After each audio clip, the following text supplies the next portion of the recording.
live from my bed.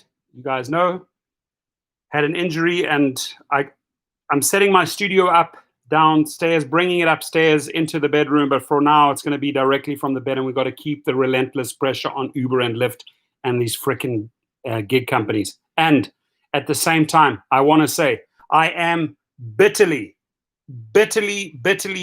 disappointed with you, Jay Credo. That is a full-on sellout, right? And correct me if I'm wrong. This guy, Jay Credo, right? He sued Uber and Lyft through the attorneys Potter and Handy here in California. He went after them for the money, right? So watch this.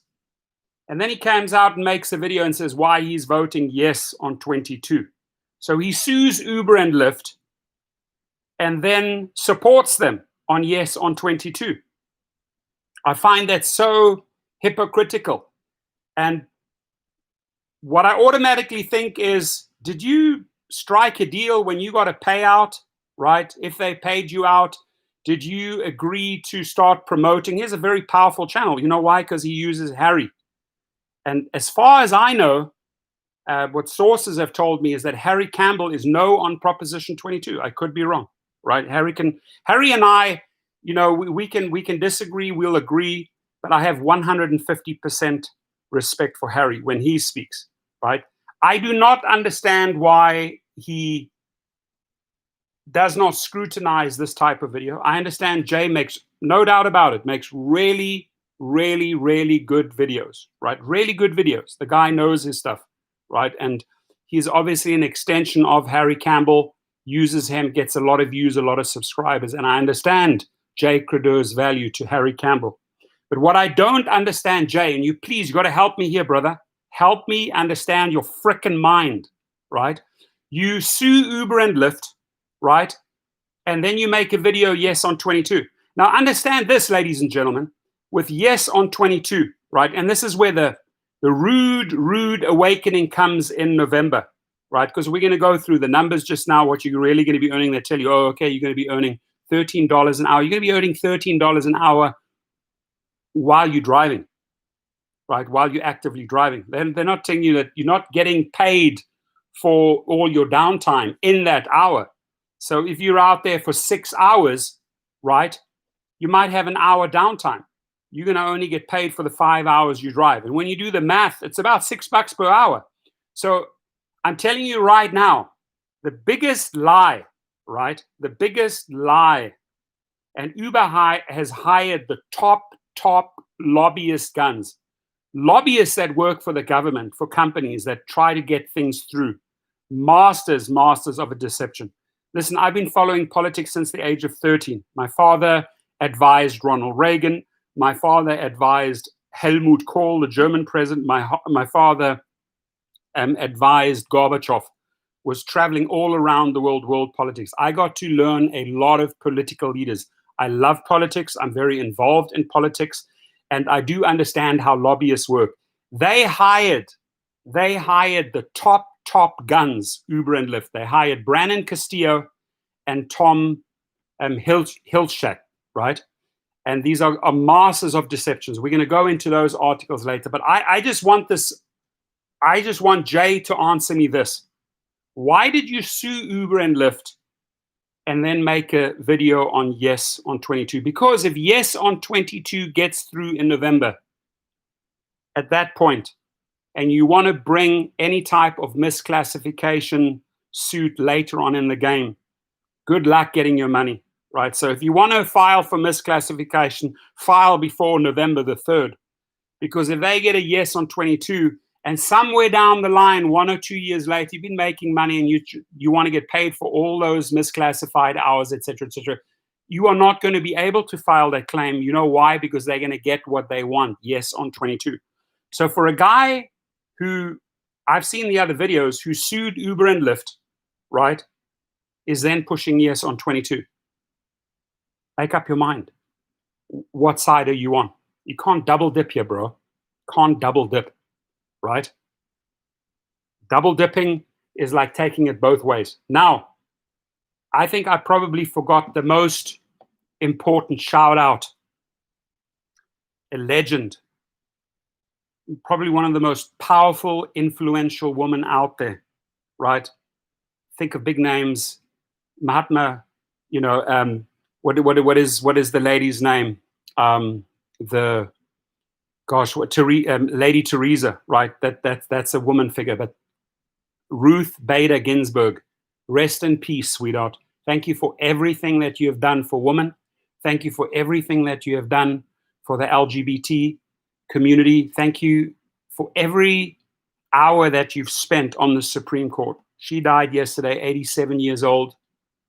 Rest in peace. And she had one request 5 days before she died, and she asked her niece to write it up because she was dying of cancer. She said, please vote for a new Supreme Court justice after the elections, just as they did in 2016 with Mitch McConnell. Did that to the last administration. They only allowed for a vote after. So if you said that in 2016, all I can say is respect this woman's wishes, or otherwise all hell will break loose in politics, right? And vote for a new justice after the elections, right? I think the Republicans will be shooting themselves in the foot if they try to rush someone through. But we shall see. We shall see. So I love politics, as I said. I really want Jay Creder to answer me this one. Why do you go out and sue Uber and Lyft for money for misclassification, right? Because it was advertising pot and handy. And then you vote and make a video yes on 22, which, if comes into effect, is going to deny all of those future drivers to actually sue like you did. Like you did. Correct me if I'm wrong, brother. Correct me if I am wrong. I need that answered. Harry, I really, really, really need that answered. So we have a caller, Roy. 1 second. Roy, how are you? Not good. I'm right in the middle of a live feed. So I'm right in the, join us in the live feed, and I'll call you back afterwards. This is a wonderful gentleman from Las Vegas. His name is Roy. Roy, I'll touch base with you right afterwards. I'm just doing my feeds from bed here. I'm going in for surgery next week. Okay, all right. I'll get back to you. Okay, my brother. I'll talk to you later. Bye-bye. So, when you want to get bills passed, if you want to get propositions passed, this is you guys know this, right? Big companies have big money. Google will hire 30 lobbyists running around in Washington, whining and dining Republicans and Democrats because they want to get their agenda through, right? Big companies like Apple, Uber, and that they hire lobbyists to get their agenda through. The tobacco company spent over $100 million on this. Some of the biggest propositions of healthcare companies, pharmaceutical companies, spend $92 million on this in 2006. Uber is spending $181 million to get Proposition 22 in, right? They are paying for the proposition, and the way it is spoon-fed to the drivers, to the public, right, is that we are independent contractors, which we are not. We are not true independent contractors, and that you will become employees. That is the biggest lie, because under AB5, you will not become an employee. You will still have those privileges. You got to just fight for more. You got to stand for more in life, right?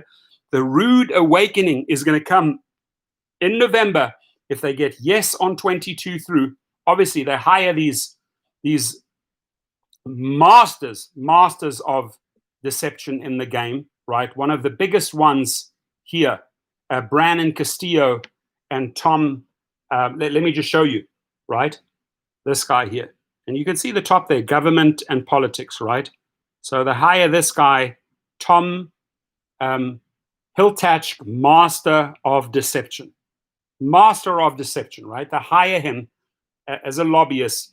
Any lawyer with some experience in Sacramento, it could be Washington, could be Nevada, it doesn't matter, but this has happened, AB5 happens to be in Sacramento. Any lawyer with some experience in Sacramento politics can draft language for a statewide initiative. But crafting, listen to this, but crafting deceptive ballot measures that can trick people into voting against their core beliefs is nothing less than an art form. It is an art form to craft a bill and be able to manipulate you into thinking, oh God, I'm doing the right thing. And this is the biggest frickin' mistake drivers are making. They are believing the deceptive language of these individuals that have crafted the bills, right? Because it's an art to write these type of crafty, deceptive ballot measures that truly trick people into voting against their core beliefs, right? You really need to know what you're doing here, people. It's going to have a massive impact on everyone. Most of all, it's going to have an impact on your earnings, right? And the lie that they are selling you under AB5, oh, you'll become an employee. You don't become a classic employee from 9 to 5. No, you still have all of those freedoms. You'd be making way more. It is because of AB5, my friends, that we have the multiplier in California. It is because of AB5 we can choose our destinations. They wrote this to please the government. Show, look, we're complying. They're doing the same in the UK, right? They got their asses kicked in the UK, and now what they're doing is say, hey, we are sharing data with the police. We're helping the people. Uber always finds an out in the last minute. And if you fall for these dumb, stupid tricks on yes on 22, I cannot help you. I cannot help you. And I'm also telling you right now that no on 22 is definitely not the greatest solution either. We have to come up with new hybrid laws, way better than no on 22, way better than yes on 22. But people are going to see their asses when it comes to earnings on yes on 22. Okay, and if you believe that you're going to remain an independent contractor, then you have certainly bought in to people like Tom Hiltachk, a master of deception. Another one I'm going to show you just now is Brandon Castilllo. They hired 2 different companies, the top dogs that know how to write deceptive language, right? So for many years, the undisputed master of the misleading initiative has been Thomas, listen to this, for many years, the undisputed master of misleading initiative has been Thomas Hiltachk. So it's little surprise that Hiltachk is another author. He's another author of Proposition 32. Uber hires him for Proposition 22. And they write, right? This guy is a full-time political and election lawyer since 1998. 1998, Hiltachk is an old hand at drafting legislation benefiting big tobacco or beating back living wage companies. This is who you're voting for, right? You're voting for a guy that got big tobacco through. You're voting for a guy that screwed you on pharmaceutical prices. You're voting for a guy that beat living wage campaigns. I'm just saying. In other words, when political ideas won't fly with voters on merit, Hiltachk and company trick, here we go, there's the word, trick Californians into voting against their wants and interests. Shame on you, Tom. If I didn't have my crutches, if I could move away from my bed, I'd give you what they call a good South African puss clap. Look it up on YouTube. Puss clap, right?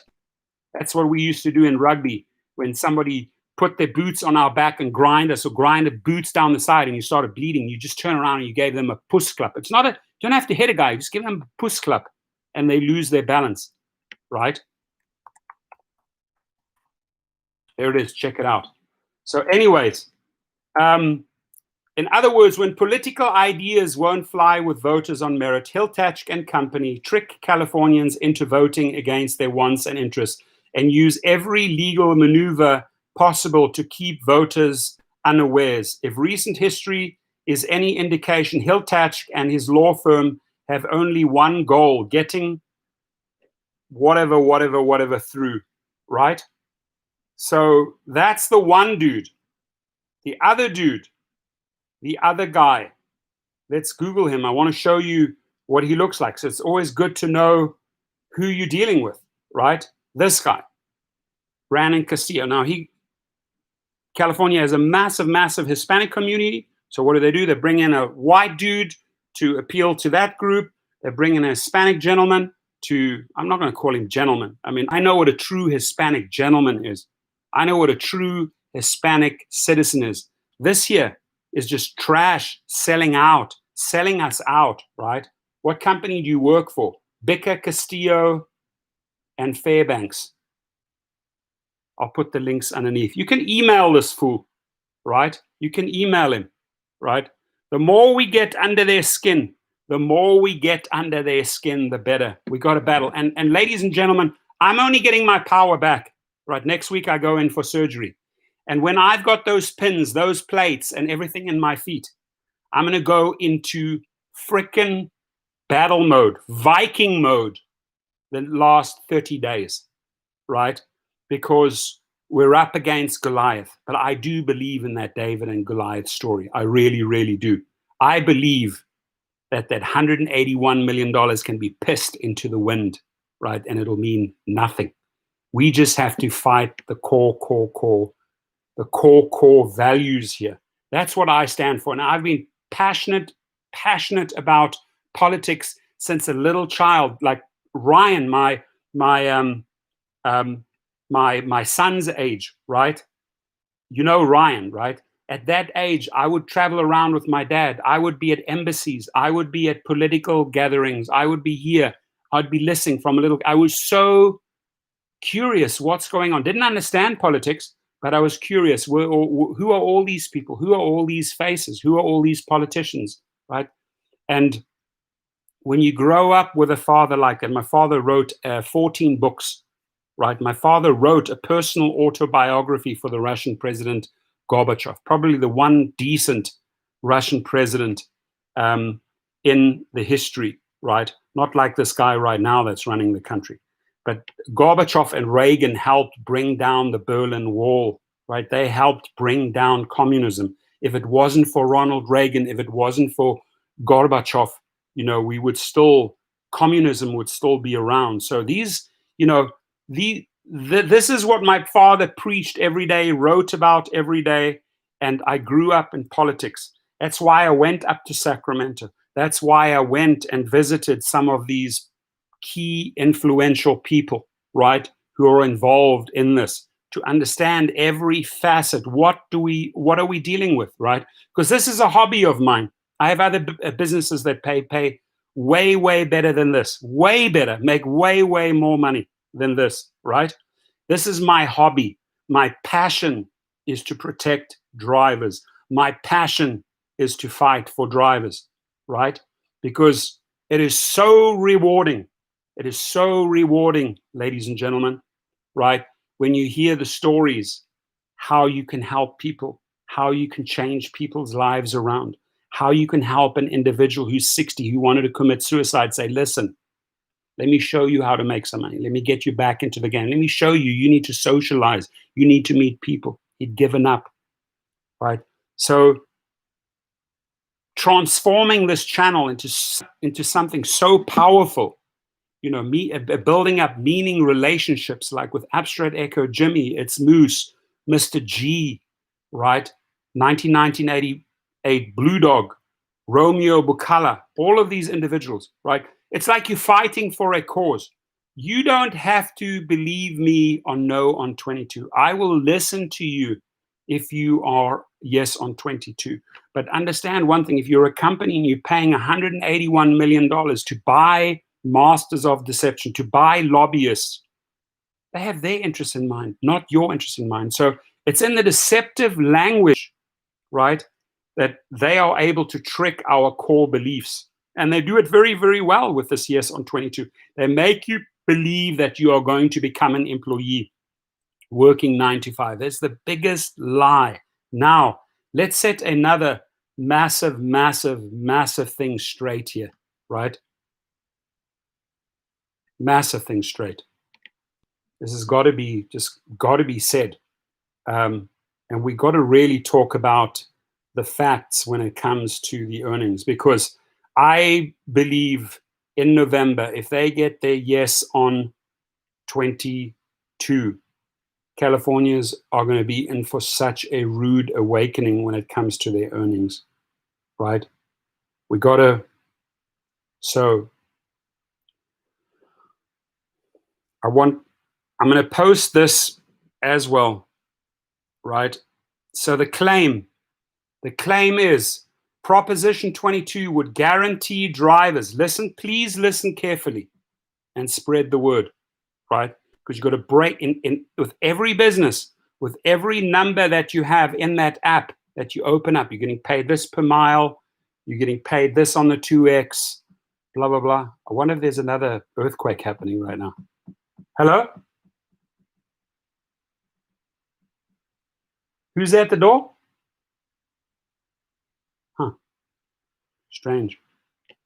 Last night we had a big earthquake in San Gabriel, so I was just wondering if there were like some little ripples. So Proposition 22 would guarantee drivers 120% of minimum wage plus 30 cents per mile. 30 cents per mile. What is that? What is 30 cents per mile? It's a joke. This is what drivers are signing off on, right? Daniel, are you at the door? Weird.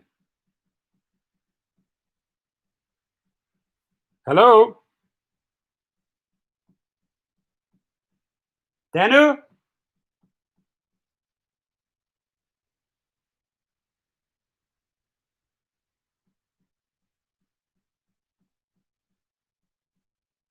Somebody's playing.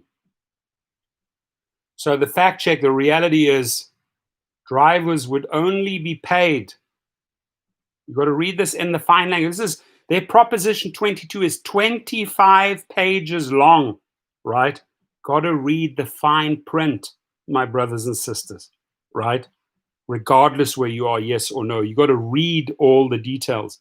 Drivers would only be paid for engaged hours, driving hours, working out to just $5.64 per hour. Current law reimburses drivers for all expenses at a rate of over 57 cents per mile, right? Oh, and then, okay, yeah, let's before we jump into these numbers again, right? I just wanted to say here that you're only going to get paid for those engaged hours where you're driving people around. You're not going to getting paid for your down hours. If you're doing a 10, 12-hour shift, you'll probably get paid for 7 driving hours. You're going to have a lot of downtime, right? So Lorenzo Davis asked me a really, really good question on Kover, Kover, right? I'm going to answer that right now. And he says,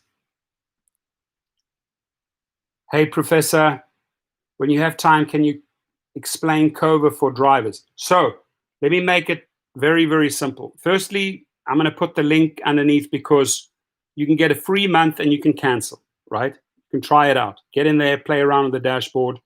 I'll give you the link down. So you have nothing to lose in the first month. You can opt out if you want to after 30 days. No, sorry, don't like it.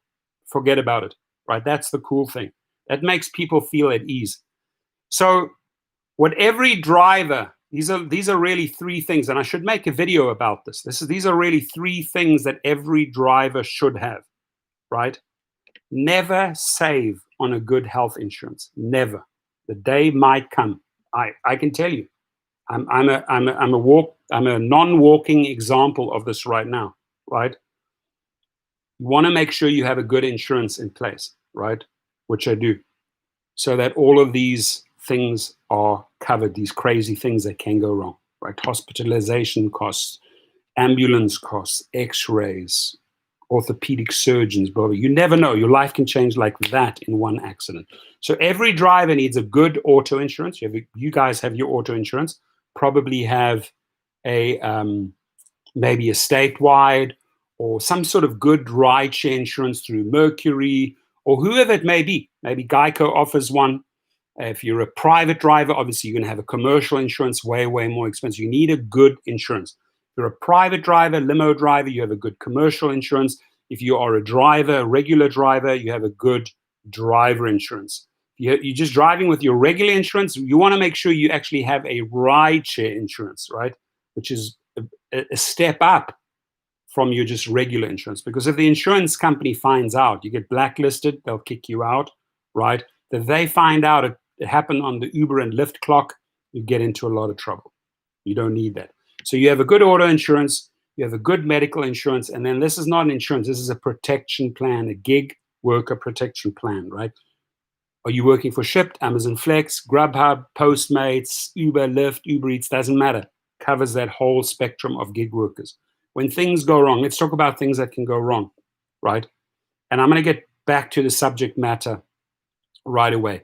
But things that can go wrong is just one wrongful rider report leads to your deactivation. Their legal arm kicks in, sends out the legal letters from an attorney. So Uber and Lyft or whoever it is have to answer because it comes from an attorney and say, we strongly believe, blah, blah, blah, that you deactivated our client for wrong reasons. We want immediate reinstatement of his driver status, right? Because otherwise we'll go after you for wrongful termination. Okay, so they want to get you back into the seat. That's the one thing, right?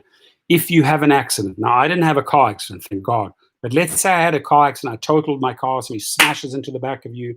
While I was in the ER, ladies and gentlemen, true story, I'm there with the doctors, one team talking about my injury. Across from me in the room, the guy came in, all glass in his back, glass in his head. They were sucking blood out of his brain.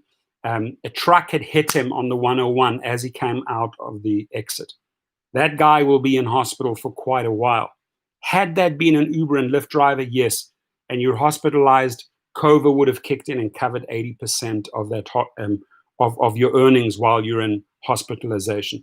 COVA would have kicked in and covered 80% of your earnings had your car, which obviously that guy's car is totaled, would have been in a body shop, right? So it's a protection plan. Go check it out. Okay, good. I gave the sponsors or gave the company a huge shout out right there. Dedicated a lot of time to them. Made it. I hope I explained everything. But we got to get back with the program here, and that is people might be coming into the room right now. What we truly need to understand is that Uber and Lyft have hired the masters of deception when it comes to writing the bills like yes on 22. And this one sentence truly sticks out to me, right? Just this one line really sticks out. This one paragraph really sticks out to me. In other words, when political ideas or company ideas won't fly with voters on merit, Hiltachk, that's this guy, Tom Hiltachk, master of deception, and his company trick Californians into voting against their wants and interests and use every legal maneuver possible to keep voters unaware, you know? So any lawyer with some experience in Sacramento in California here, politics can draft language for a statewide initiative, but crafting deceptive ballot measures that can trick people into voting against their core beliefs is nothing less than an art form, right? So guys like Brennan Castillo, guys like Tom Hiltachk, who do they get paid by? Who do they get hired by? The tobacco companies, the pharmaceutical companies. Oh, and by the way, by Uber and Lyft. So good luck. Good luck, ladies and gentlemen, voting on yes on 22. Don't come frickin' crying back to me and say, oh my God, what am I earning now? Because when they have you yes on 22, they have you. And the state can't even do anything about it. Then they will definitely control the earnings. And 30 cents per mile. And what works out to $5.60, this 120% extra, that's not money. That ain't cash. Right now you're making money because we brought in AB5 And they had to counter it with a multiplier. They had to counter it and say, hey, we're allowing the driver to become more independent because they can go and choose their destination. Every driver should be able to choose their destination, whether you're in Sydney, Australia, Berlin, Germany, Osaka, Japan, right? In Modesto, California, in San Diego, California, in Parsippany, New Jersey, New York, in Miami, Orlando, Florida, Denver, Colorado, St. George, Utah. You should be able to nominate and decide, I don't want to take that trip. It's going to be too long. It's too far on my way. Might be a little bit dangerous for me. I decline because I'm a true independent contractor. You cannot do that. So don't buy into this BS psychology. All right, good. What else you want to share with me? Anybody got some really, besides me here going off and ranting and raging, anybody got some cool news for me? John Tambaskia in the house. John T. from Boston. Thank you for everything you do for us. Thank you for your courage and always keeping us informed. Hope you get well soon. May God always bless you. I appreciate that, John. Thank you. And you know what? Thank you. That means the world to me, right? Because I can tell you, I'm a human, and I'll share with you. It is frustrating for an individual who loves his sport, who loves going out, who loves being active, who loves doing things, who loves renovating cars, who loves being with his family, who loves going surfing. And you're sitting here waiting for your surgery, right? It's frustrating. Look, this just shows you, right? I can only wash myself. I can't even shower because I have my leg plastered up, right? And I still have this thing on that they put around your. So I want to get under the chopping block.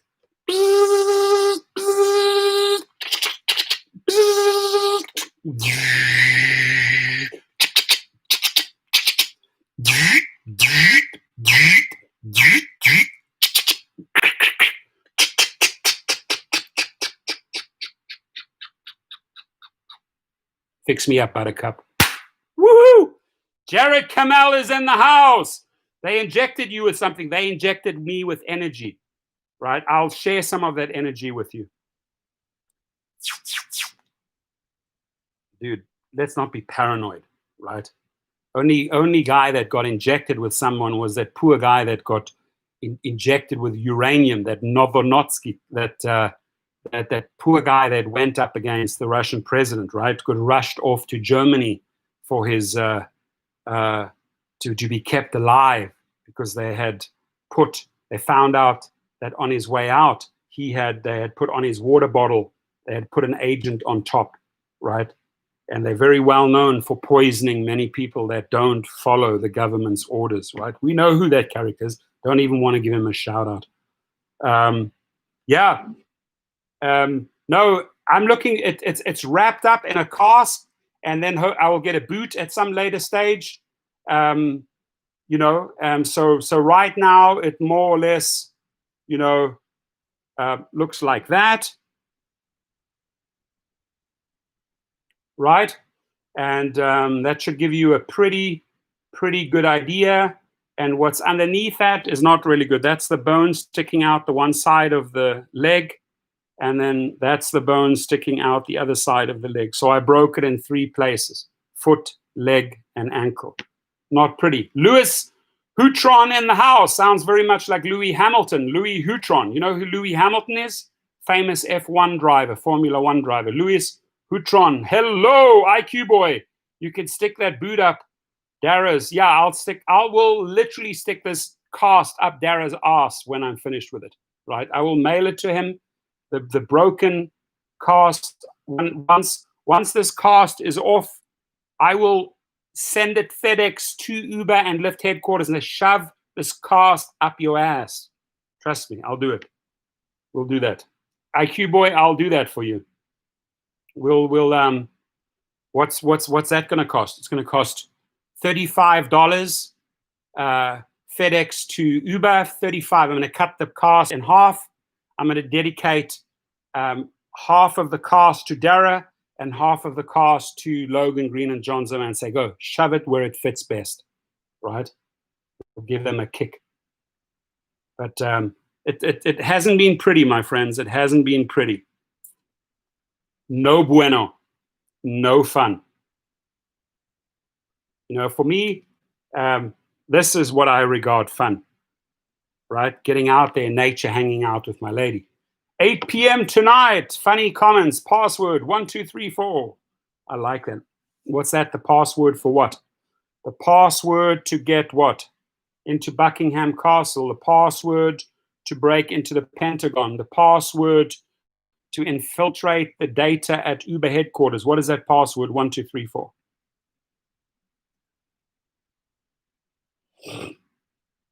And understand, we get these numbers from Uber. They've told us the numbers, 30 cents per mile. You drive 500 miles times 30 cents, what have you made? 150 bucks? Wow. To drive from LA to Vegas and halfway back, 150 bucks? Doesn't even cover maintenance and gas. You guys are in for a rude awakening in your earnings in November if you vote yes on 22. Mark my words, come back to me and say, oh shit. Oh shit. Oh crap. Alliance, hope you're doing better. What did I miss? I'll tell you what, and Edward, thank you for being here, Edward in the house. So what I did share with them were the two masters of deception, Brandon Castilllo and Tom Hiltachk, right, from those companies that write the code. Thanks, Edward, for those amazing links, right? And all I can say is, remember this article here, right? So there it is, right? Tom Hiltachk, master of deception. Uber hires the guy. They hire these lobbyists. And here's the fine print. Any lawyer with some experience in Sacramento politics can draft language for statewide initiative, but crafting deceptive ballot measures that can trick people into voting against their core beliefs is nothing less than an art form. So they hire these artists, right? They hire these artists to write the language, and we get tricked. So I'm just putting it out there. I'm telling you who they have hired. They've hired the best of the best, the people that fought for big tobacco. Is big tobacco great? I don't think so. The guys that fought for big oil, is big oil, don't they have enough money? I don't think they're the greatest companies, right? They jerk us around with gas prices. And then they hire these guys to defend pharmaceutical companies, okay? And pharmaceutical companies, if you're a senior or so, you shouldn't be paying these exorbitant prices. Why? So they hire these lobbyists. They make billions and billions, Pfizer, all of these billions and billions and billions of dollars, right? Pay these guys, Tom Hiltachk and crew, to write this type of language that a lot of people fall for. Don't fall for the BS. You're better than that. You're smarter than that. You're above that, right? IQ Boy says, met a fellow driver today at a coffee shop. She said she was going to vote yes on 22. Then I explained it to her. Now she is going to vote no. And that is amazing that you did that you actually broke it down for her. And you can really break it down very often that, at work, if you're getting paid for engaged hours, you're only getting paid $5.64 something cents. So bringing her the facts, disconnecting her from that fear, because the fear that they feed you is making you believe that you are an employee. You're not an employee. You're not going to be a 9-to-5 worker. You're going to have all those freedoms, right? But that's what they sell you on, because they hire these type of guys, right? They will tell you, oh, you're an independent contractor. You're not an independent contractor. Tell me if you feel like an independent contractor in Las Vegas, in Miami, in New York. No, you're not, right? In California, because we have AB5, they are semi-compliant. You were sort of like, here's true independent contractor status here, right up here, right? This is where they were. In comes AB5, Uber and Lyft had to bump up what they called you an independent contractor down here, right? They bumped up that level of independent contractorship up to about here. Okay, freedom to choose the destination, freedom to semi-choose your rates with a multiplier, right? But you're not there yet. You're not a true independent contractor yet, right? So what we really need to do is fight for the best of the best. Doesn't necessarily mean that you have to settle on no on 22, but it certainly should mean that you don't settle on yes on 22. We got to create something that really, really, really takes care of the drivers. Right now, I want to give this gentleman a shout out because he's put so many hours. Alliance, hashtag Drivers Unite. You can subscribe to him there. I want to quote some of the verbiage that really, really, really needs to be said here. Right?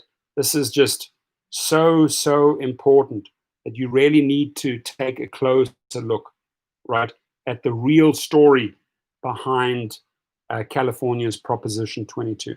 So just all you have to do is you use common sense, right? You look at the facts, right? And you just stop believing that Uber, Lyft, and DoorDash and Instacart, Postmates, what they hype out there, because they hire these guys, they hire these lobbyists to spin it a certain way. So you believe it addresses your core values, but you get tricked into believing that your core values are addressed. They are not. So Proposition 22 supposedly winning in November election, but first, let's just clarify this. AB 5 does not convert workers into employees. Right? It does not convert them. That is one of the biggest lies that they are selling you. Right? Krip van der Belt, thank you. Baie dankie, baie goed. Are you in Holland or are you in the United States? Because that's definitely a Dutch name. It's cool, I like it. Krip van der Belt.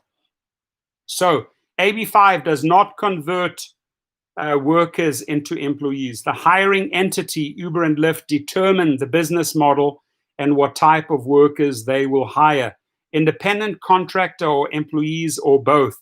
Government only enforces the class if not applied properly by hiring entity.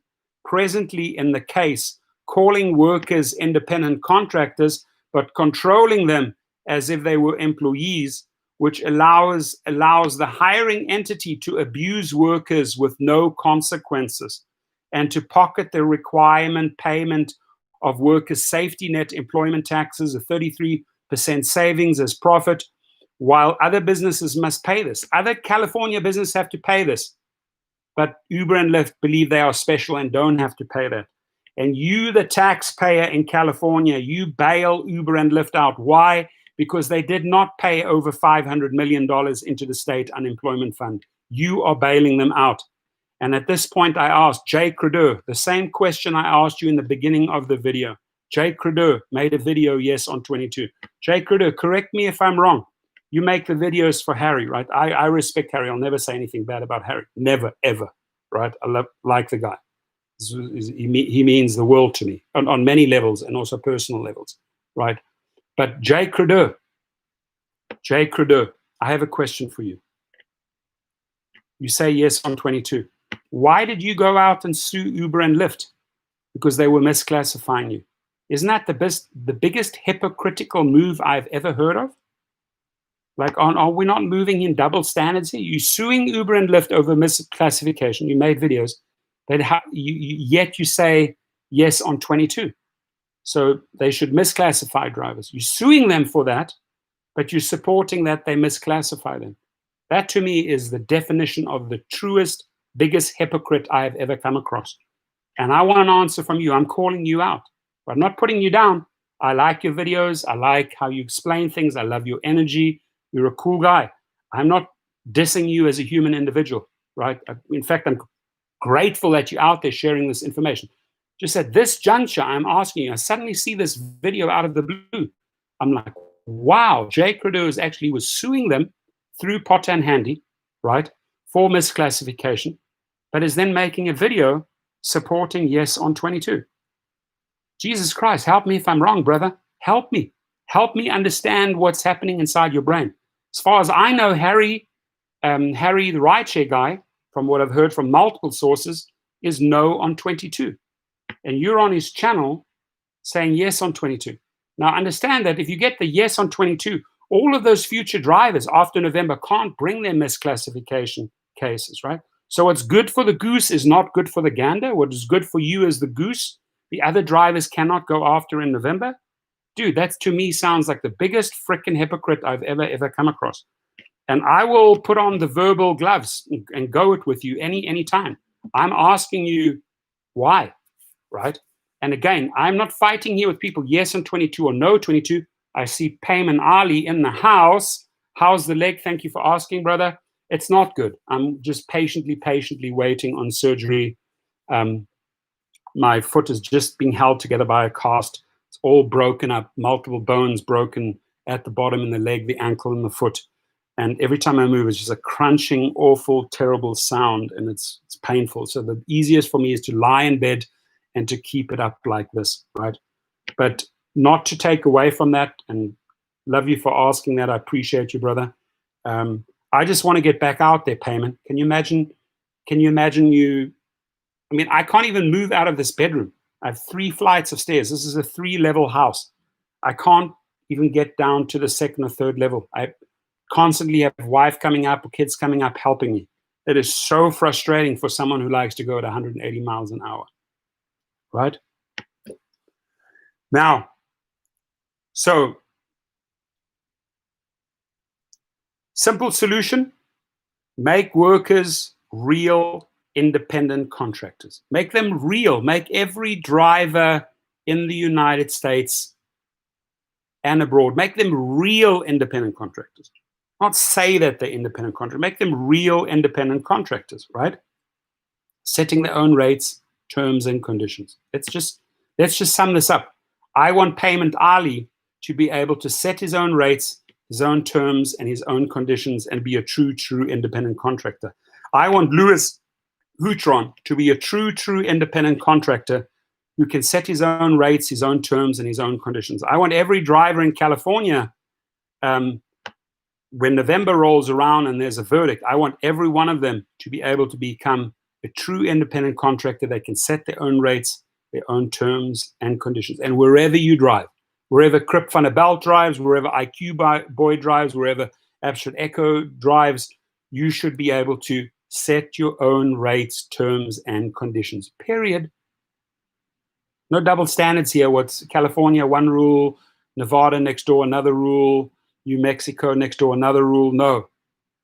One shoe fits all, my friends. So drivers, delivery workers don't fully control their own business. We think we're independent contractors. We are independent contractors to a certain extent. We can determine our hours. Yeah, yippee yay, right? But look, it's Moose. I'm not picking a fight with Jay Credo, right?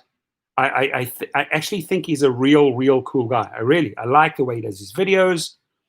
He's funny, he's charming, he's witty, he's smart. I'm just confused, and Jay Credo needs to help me. He needs to help me understand what that video is about, because what I do know about Jay Credo is that he sued Uber and Lyft for a lot of money. The guy's done like 26,000 trips. He's like off the charts respect as far as trips go, right? As far as work, input, hours. I don't even come remotely close to him. Respect. Just like, when Tyson fights Razor Ruddock, first fight, second fight, right? Tyson won both fights. They hug each other. They respect each other as boxers, right? They hug each other. They love each other. Just like when Tyson knocks the guy out on the ground, he goes over and makes sure he's okay, because they respect each other. It's all about the W, my friends. It's all about the W. So Payman says, even if we set our own terms and conditions, do you think passengers would even read them? So, Payman, if you speak to California drivers, I speak to a lot of California drivers, right? They don't abuse, they really don't abuse the setting their own rates. It's not like everyone suddenly says, okay, well, screw all these passengers, we're all going to do 5X, right? No, they work smart. On a Friday, Saturday night, peak hours, they try 3 or 3.5, they adjust to 2.5. You get a good feeling when you can charge more and when you can't, right? I don't think that my Vegas friends like Payman can do that. That ability to adjust your own rates with a multiplier equates to a lot of extra money per week. Ask Paul Figueroa, ask Tom Gibson, ask a lot of California drivers, right? It gives you a lot of freedom, way more independence to create your own earnings and really up the game. I'm talking $40, $50, $60 an hour, right? So I would like you to do that, be able to do that, right? And true, they don't even read the terms that are out there right now. No one is going to go through 25. I went through 25 pages. Boring, boring. Oh, wow. What is that there? What is that? Right? It's 25 pages of blah, blah, blah, blah, blah, blah. But you got to find the little hidden cherries in there. Right? People don't take the time to read all 25 pages. They say, will you accept these terms of conditions? Oh my God, it's 25 pages long. Yes. Boom, I did. Right? So Alliance, hashtag Drivers Unite, Edward Escobar says, shouldn't be a multiplier of Uber's base rate. Okay. So Edward is saying is that Uber is supplying the base rate and then we have to adjust accordingly. That's not the definition of a true independent contractor. A true independent contractor sets his rate. They don't adjust a base rate, if I understand you correctly, right? But what I'm saying, Edward, it is like a starting point. It's a starting point to make money. It is not true independent contractorship. I hear you, brother. But it's a starting point. It's what Payman Ali doesn't have in Vegas, right? He can't even go out there and set his own Vegas rates. Can't do that, right? And I'm sure Payman Ali, I know he's a freaking hard worker, hard dedicated work. He goes out there Friday, Saturday night or whatever. And then he knows when the peak hours take place in Vegas, right? Doesn't help us that we have, the pandemic going on, the Wynn Casino. My buddy's who's literally trying to supply this technology from Germany to Vegas, to Payman City on the pandemic. They found out the other day that the Wynn Hotel, the Wynn Casino, at 500 of their employees were infected with COVID, right? So, Vegas hasn't even opened up properly. And please correct me if I'm wrong. I can't speak for Vegas, but from what I read, Vegas hasn't even fully reached its 2019 potential, right? Alliance Drivers Unite says real independent contractors, drivers set their own rates all the time, which is true. And that's obviously not the case. So I'm not working that hard right now. Okay, good. And Pam, you might have other options out there. You might be playing it safe or healthy, right? Everyone has their game plan right now, right? Whatever works for you, works for Payman, works for Funny Comments, works for IQ Boy during this pandemic. We gotta literally adjust, right? What works for us, right? What works for us.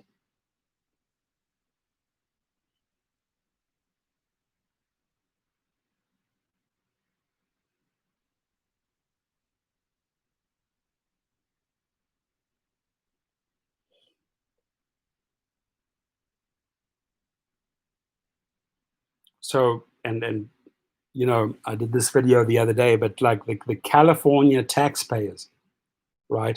The California taxpayers are now seeing Uber and Lyft. These are multi-billion-dollar corporations, right? And they're unlawfully getting the stimulus money for their drivers without paying into the workers' safety net, right? And their taxes go up. So if you're a California resident, don't fall for this cheap trick. Payman says they are paying us to sit on our ass. Right. You mean the state, right? Nevada or the PUA or whatever stimulus they're sending out. They're basically, what you're saying is that they're paying us to kick back and hopefully bring the numbers down and hopefully put that money back into the economy and stimulate the economy. Is that what you're saying? The lecture room says the rideshare concept can't offer dependability and consistency without the small percentage of full-time drivers. Vote no on Prop 22. Thank you. Amen, brother.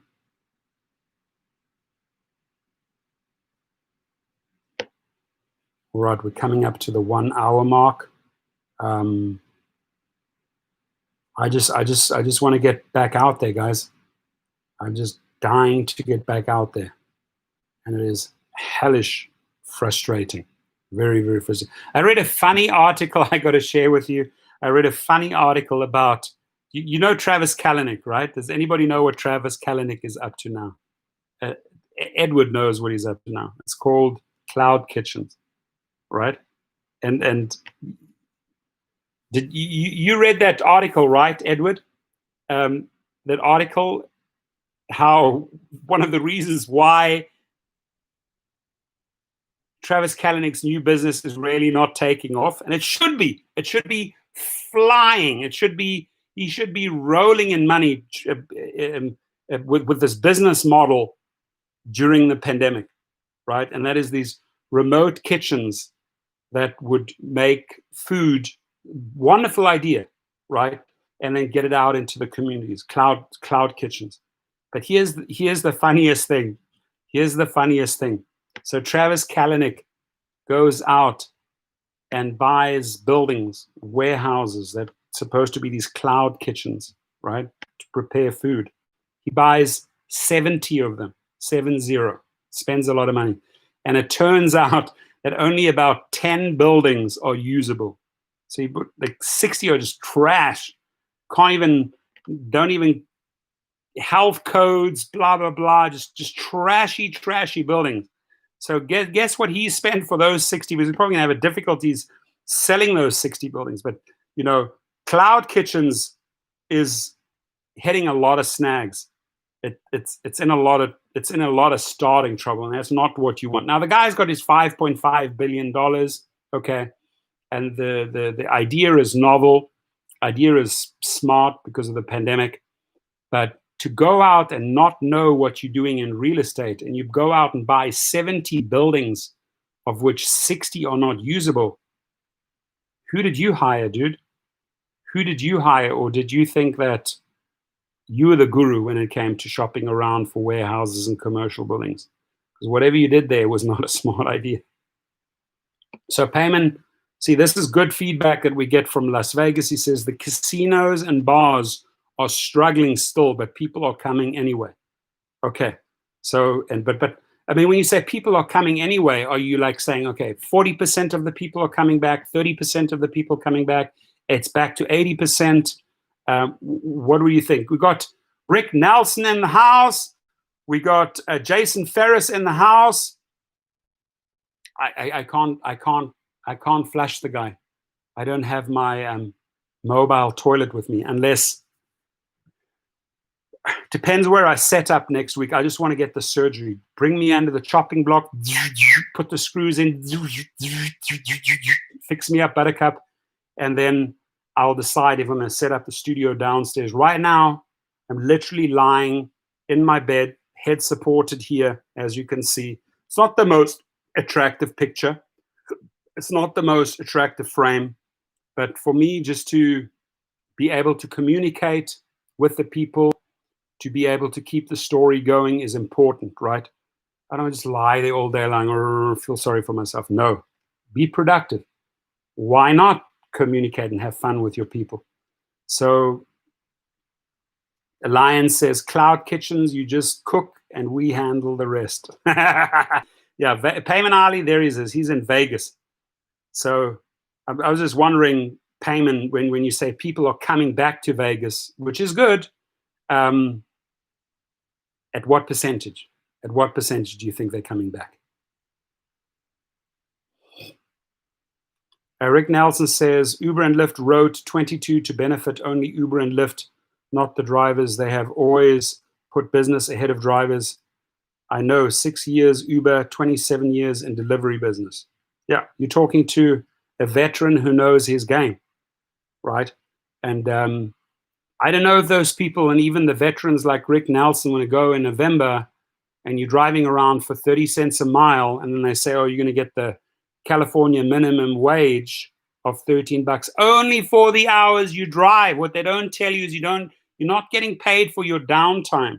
So it's not $13 an hour. It's about $5.64, $5.70 a cent. per hour. So okay, let's work it. You work 5 hours. Let's just say you work 5 hours. Let's just up it from $5.64. Let's give them the benefit of the doubt. It'll be making $6 of the $13. 5 times 6. After 5 hours work, you got what they guarantee. You've got $30, right?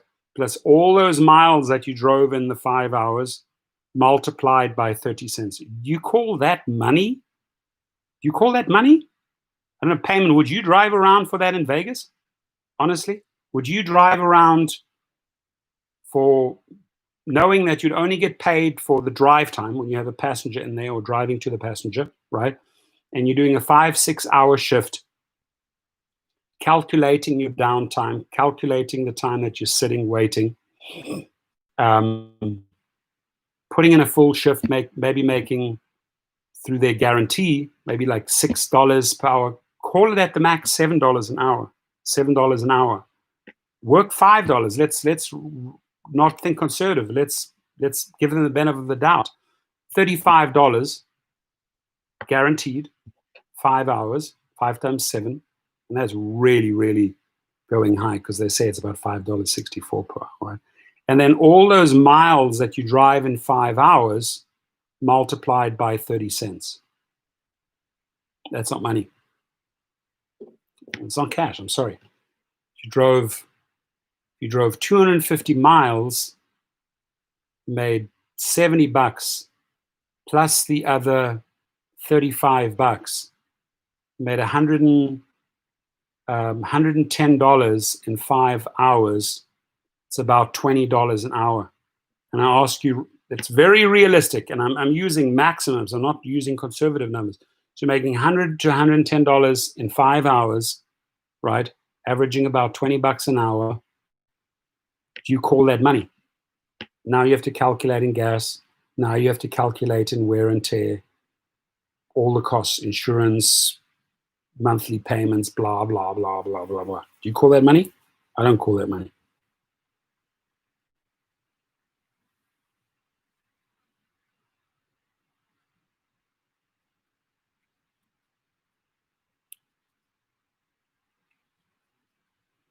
It's Musa. So will cloud kitchens have to hire true employees to cook the food, or will it be more employee misclassification?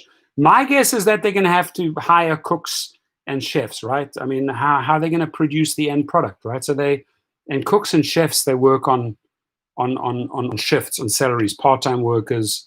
I can't see them being classified as gig workers, right? So wherever he sets up his warehouse, supposed to set up 70, 10 are only effective.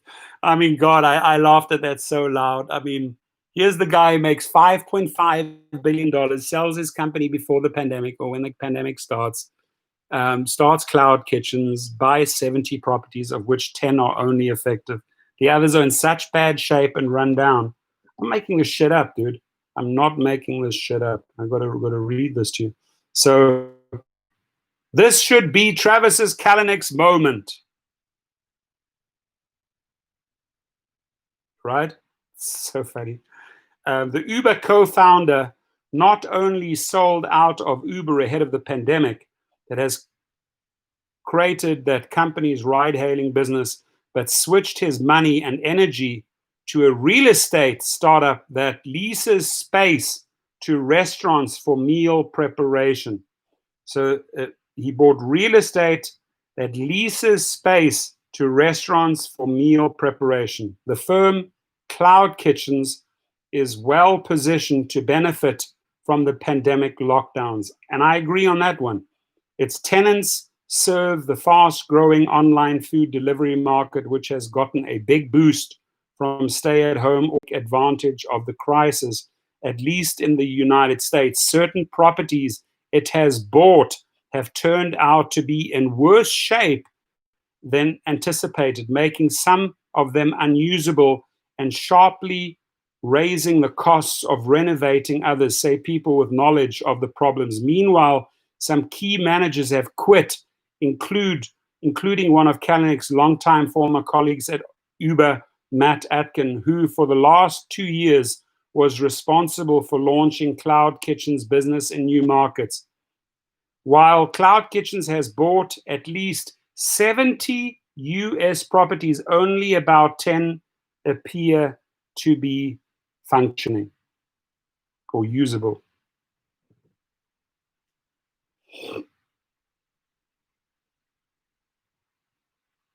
So Alliance says, knowing Travis, he'll try the IC Independent Incorporated Kitchen Workers game. Yeah, he's a master of that, isn't he?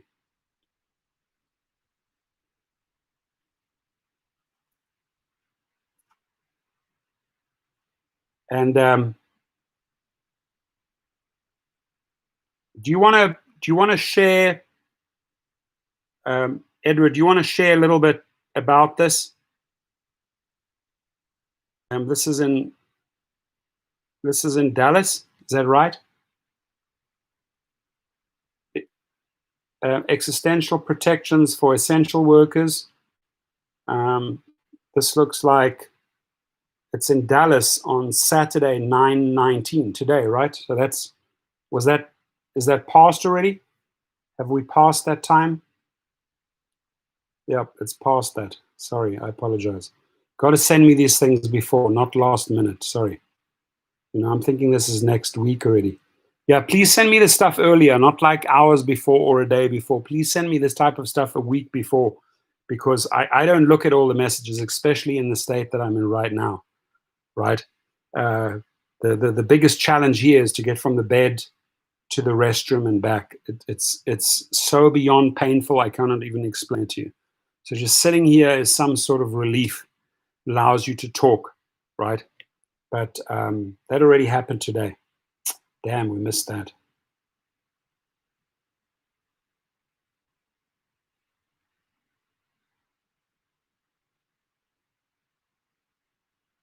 NBC Telemundo picked it up. That's fantastic. It's a great station. Telemundo is always there, man. You can call on them. They'll always send out someone to represent the Spanish-speaking community. They're always there. They always covered the protests. They always covered the strikes. I remember getting in front of Telemundo and Reuters, in front of the cameras, working the microphones. And, I told the Telemundo crew, muchas gracias. Thank you for everything that you do. Thank you for being here and actually showing up for gig workers. So they care. I know that Telemundo cares. So good, go Telemundo. Telemundo!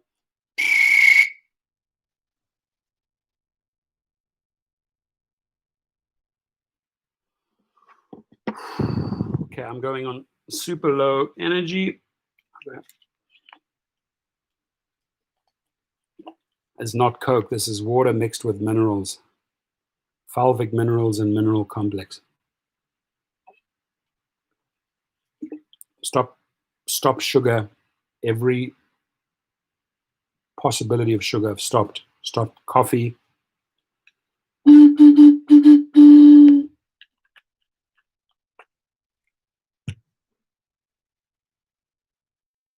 Hey, Danu! Hello! So you have to call the shop. TV's downstairs. They're right down at the bottom. Hello! You text one of my helpers. Danu?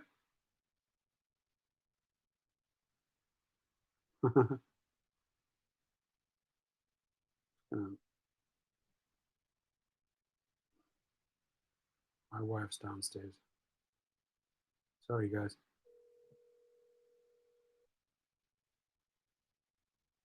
Funny when you're trying to conduct all your business from your bed.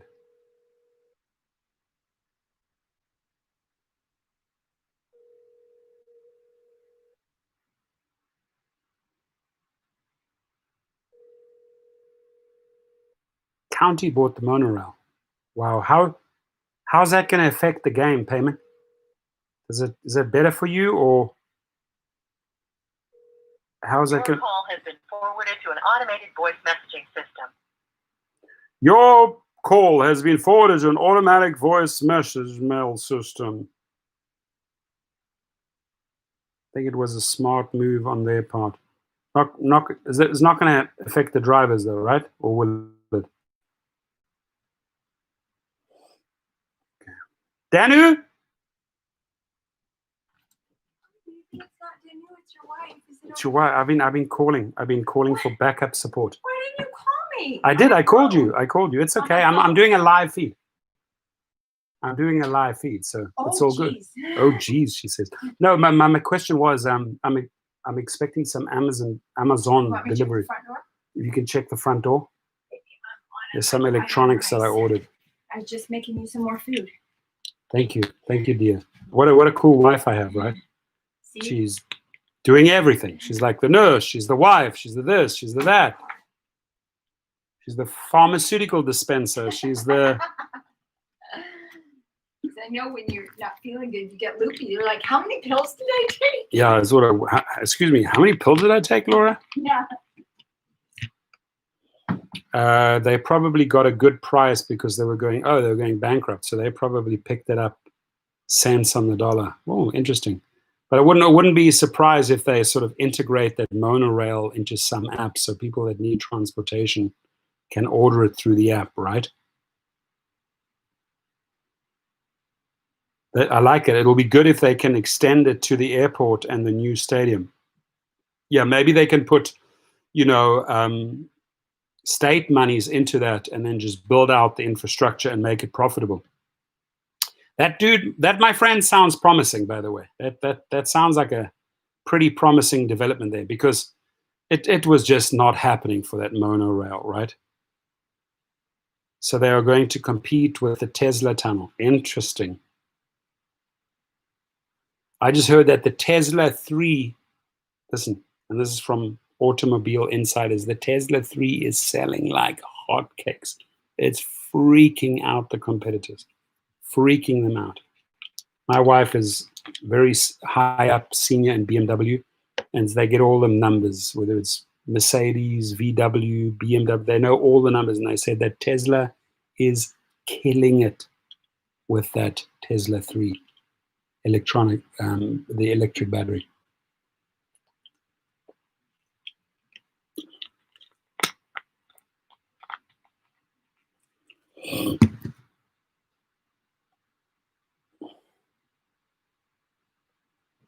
Come, little fun.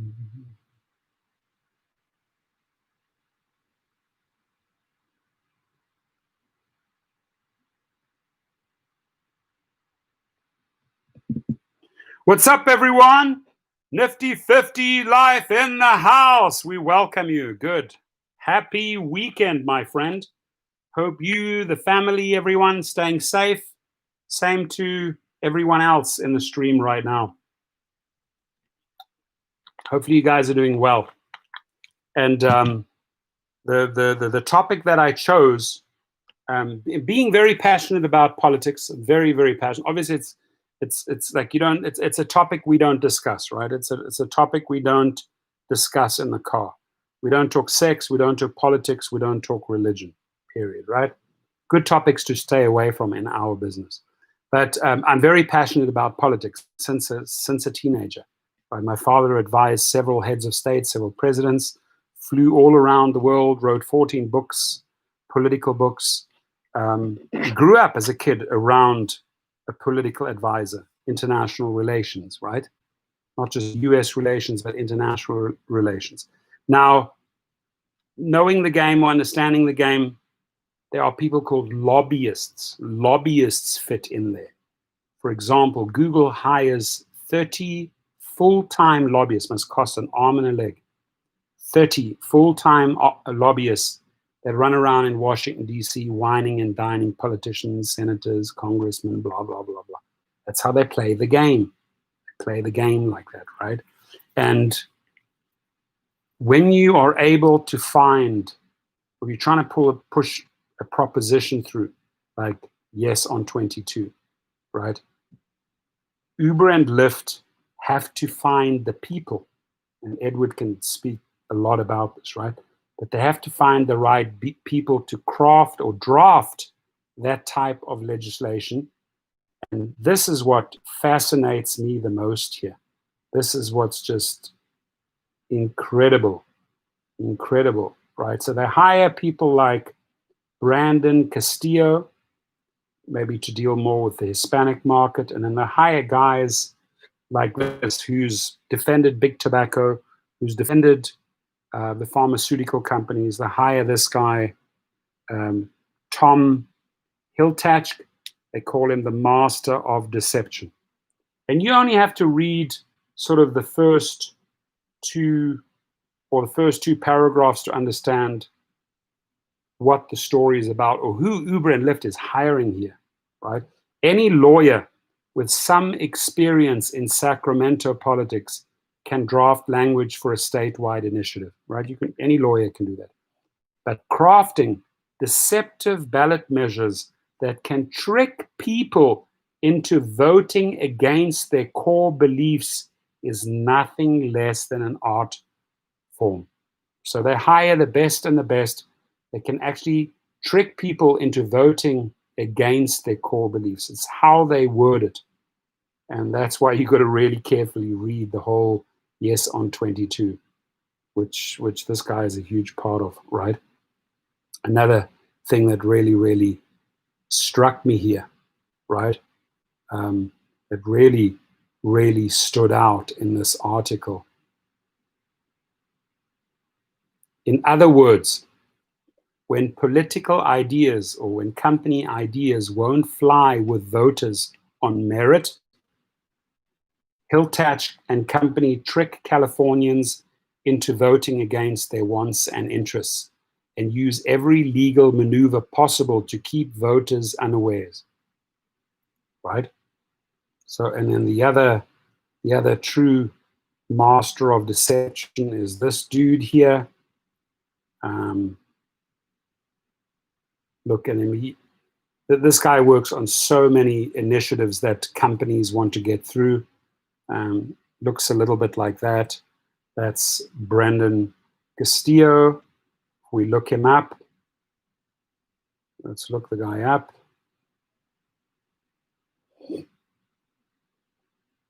He works for Bicker, Castilllo, and Fairbanks.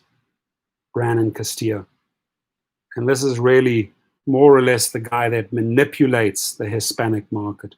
There's his email. We should email him. B Castilllo, Castillo, at bcfpublicaffairs.com.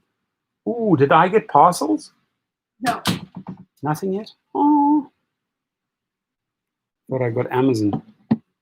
Lentil soup with brie cheese and apples. Lentil soup with brie cheese. Oh my Lord. This is like a French restaurant here. This lady is, listen, she's the master of all trades. Now you know why I married her. Oh shit, don't trip over my... She tripped over my robotic feet. How you doing? Good. So last night I hopefully watched the game, Lakers against Chicken Nuggets. The Joker, as Charles Barkley called Jokic, didn't do very well, right? He 4 fouls, and they wore him down. The big boys, Anthony Davis, Dwight Howard, McGee, they all wore him down. They broke him down. They didn't give their strategy any room to score. And I say it's going to be a sweep. I predict 4-2 Lakers beats Miami in the final. Because I think Celtics really lost their best player, Gordon Hayward. I mean, he's just barely coming back from all those injuries. He's not even playing. So had Gordon Hayward been in the mix and healthy, by far, I think Celtics would have been in the finals with Lakers. But Lakers is not in the finals yet. I'm just predicting a sweep, you know, like a sweep. And who am I? I'm a guy that knows about rugby. What do I know about basketball? SHIT. Right? What I'm telling you right now is what I hear in all the reports when I watch. But I'm not a basketball player. I've never played basketball. My kids destroy me at basketball when we play on the hoops. They kill me. I've got the height. I've got the strength. But not now. But at that time. But these kids, when they grow up and learn basketball at school or so, it's a whole different dynamic. And my 17-year-old is really, really good at it. But I couldn't play basketball to save my life. I couldn't play baseball to save my life. I think I would make a great football player coming from a rugby background. I don't know. Might be too technical, right? But I would suck at basketball. But man, do I enjoy watching it. High score, fast games, strategies like chess. Timeout, overtime. All these moving particles.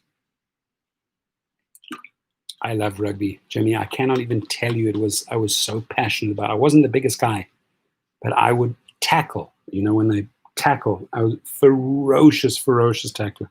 I went in with that same attitude as Tyson, who wanted to break bones. I wanted to take the guy out when I tackled, and I was on the right wing. I ran 10-4 on 100 meters. 10-4, which is good. It's pretty fast. So I was the right wing and would get many, many opportunities to score when the ball finally reached the other side of the field. In rugby, you pass the ball backwards, not forwards, and try to get it to the outer perimeter so that the guy can go through and score. Right? The Springboks are South Africa, probably best in the world, next to the New Zealanders. So it's all about school rugby. We learned this from the age like 6, 7, 8, 9 years old. They programmed us how to play rugby. So it all has to do with the schooling as well. Just like kids here at school, they learn basketball. It's a beautiful sport. Right? It's a beautiful sport. Right? But my passion, I'll watch countless rugby videos.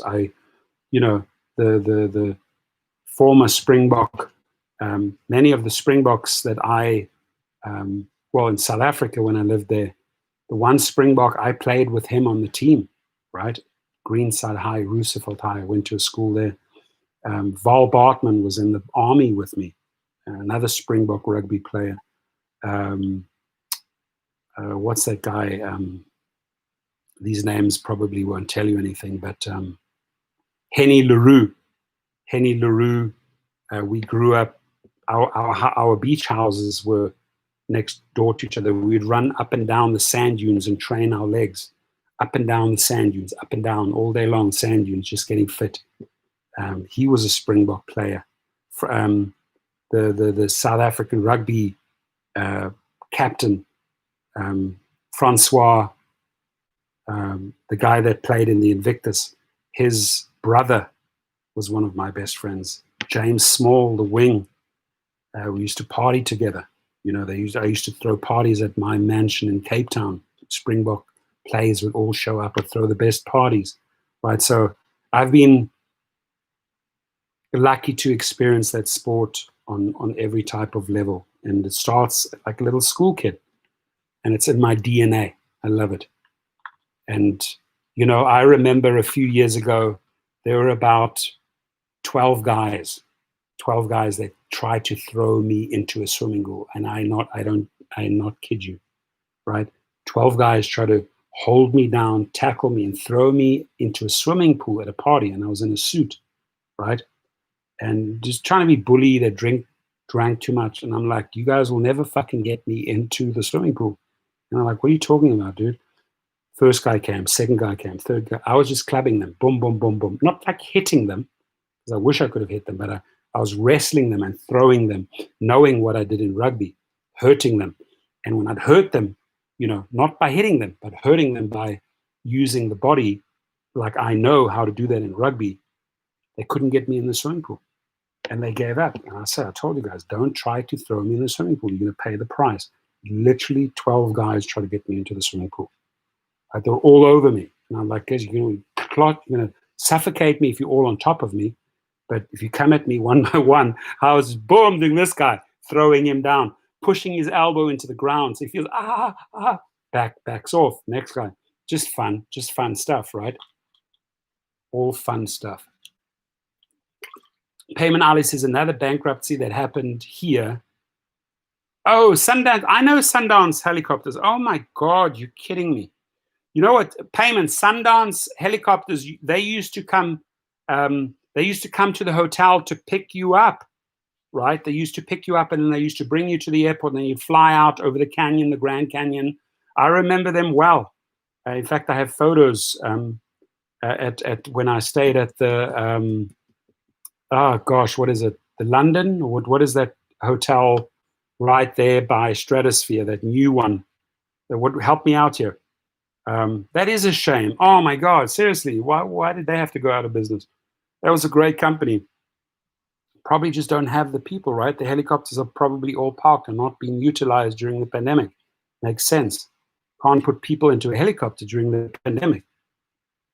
God, didn't even think of that. Obviously, like even helicopter companies in Hawaii, helicopters companies in Grand Canyon, helicopter companies in LA, helicopter companies in Las Vegas. I'm sure a lot of them go out of business.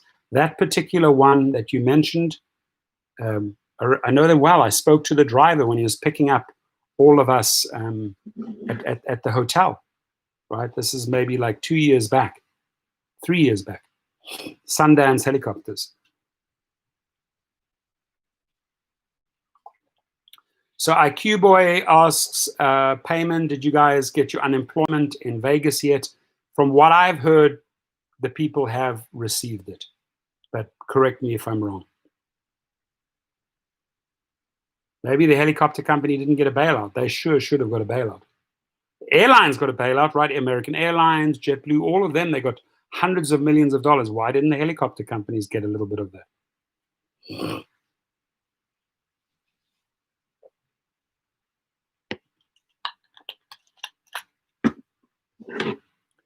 So I bought my kids a gym set, a gold gym set, all the machinery, damn, it was expensive. You know, those big slabs, the weights and everything. And it's so cute. My 13 and my 17-year-old have been training together. I'll catch him on the phone.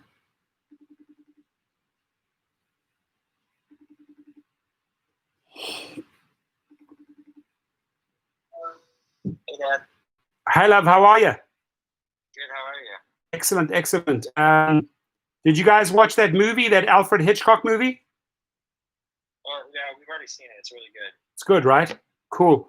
I watched that a while ago. Did you get a workout in on your new gym? Not yet. I've been running errands with Mom.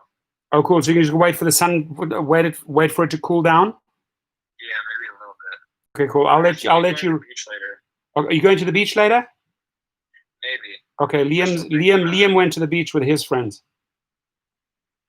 Oh yeah. Okay, I'll let you go. I'm going to get ready for that game later. Heat against Celtics. I hope that Heat wins. Okay, I'll watch that. Love you. Bye. Bye. That'll Bye. be good. Bye. Okay. I had to make a call.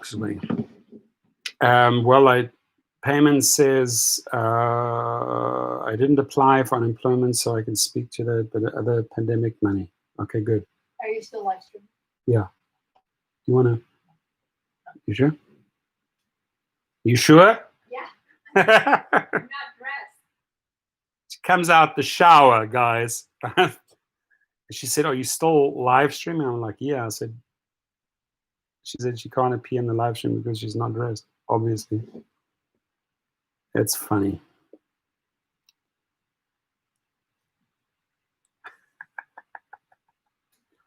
You are so funny, Laura. Oh my God. I gotta show you guys. These guys are protesting overseas, right? Where is this? How do we get this to? Look at that photo, and that's on London Bridge. On London Bridge, holding the Union Jack. Those are those black cabs, and they're protesting Uber. They're protesting Uber.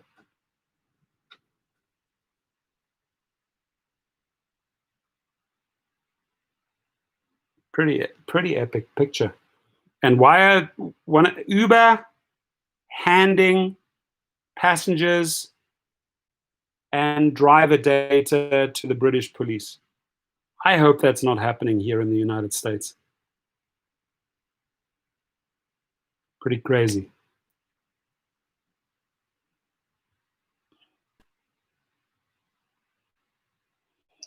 All right, we're on 1 hour 30. Wow, time flies when you're having fun with your friends in a live stream. Isn't it so, right? Isn't it so? So let's keep on educating. Let's keep on circulating through social media.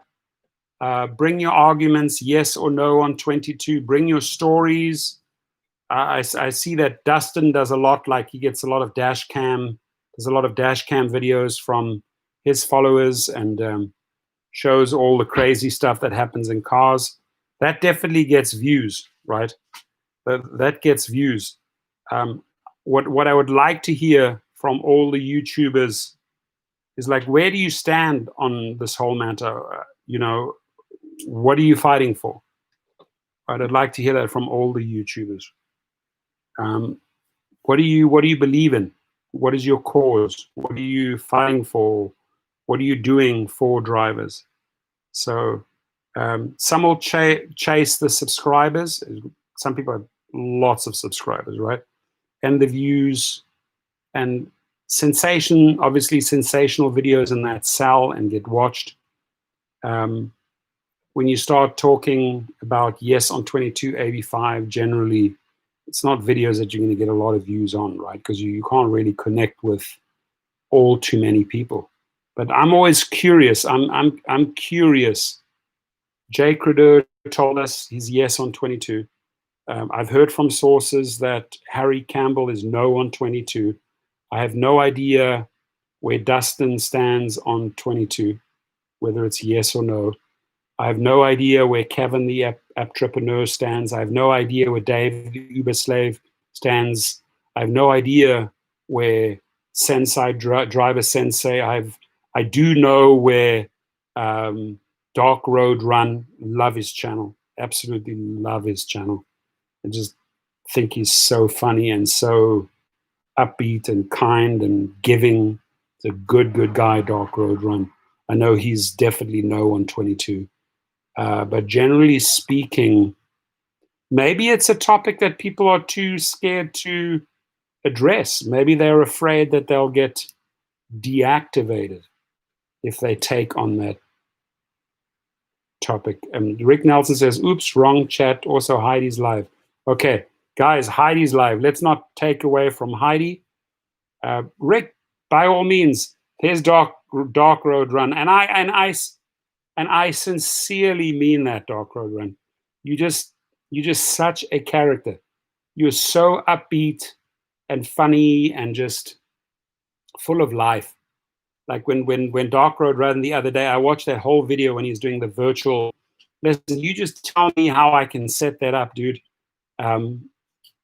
I just wish that I knew 4% of what Dark Road Run knows about cameras, lighting, technology, virtual reality. I mean, the guy is off the charts, brilliant at what he does, brilliant.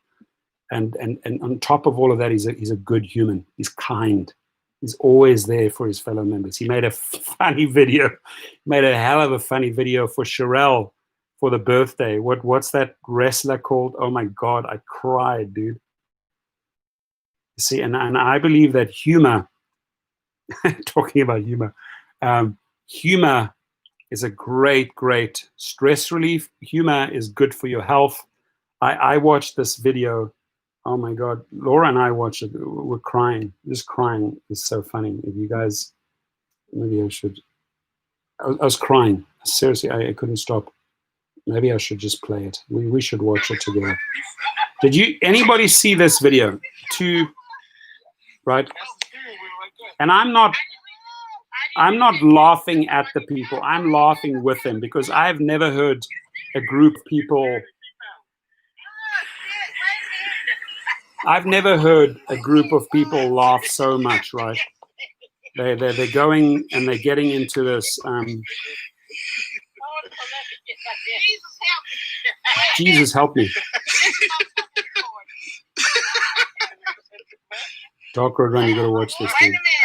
I like that shit. I'll be over there. I can't reach that back there. Wait a minute. Just flop. Jesus, sit your ass down. So sit your ass down. So you got the two ladies and you got probably the boyfriends or the husbands who. I love this guy's laugh. I swear, it's like this guy makes me laugh. So you got this guy who's helping, and you got the cameraman. You never see the cameraman's face, but you hear the cameraman. Watch.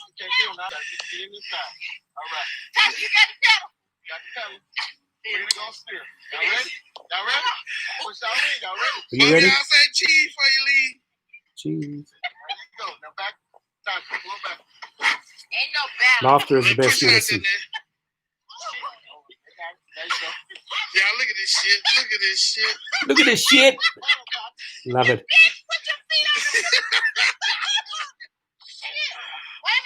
They're having so much fun.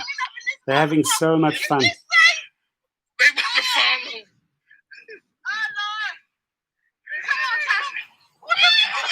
You can't pedal. She don't know how to ride a bike.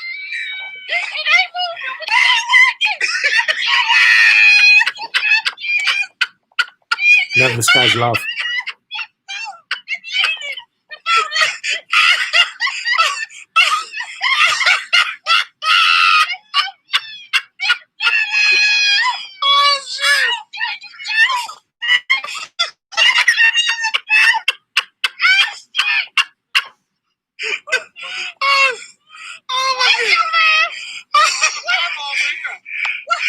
Give 15 minutes of extra ads.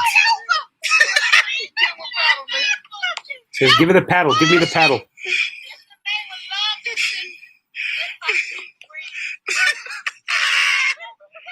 Just wait. It gets better and better. Just hang with me, guys. Hang with me. It gets better and better. So there goes the paddle. Y'all want another one? Bring the on one side. You got on another. Hell yeah. Send us another one. This guy's laugh is just too good, dude.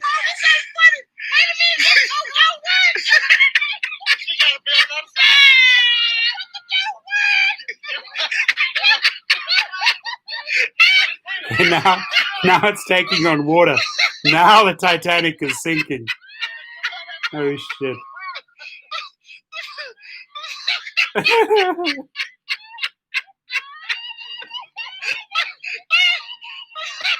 That's a belly laugh, by the way. Just listening to this guy.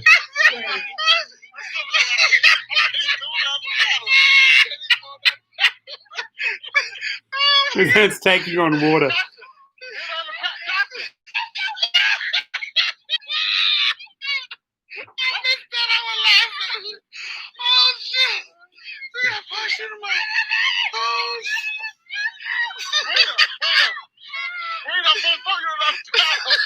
Gets way better, guys.